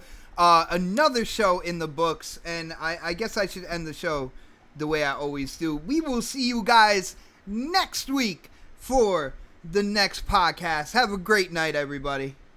Peace. Tomorrow night. At the end of the day. Yeah.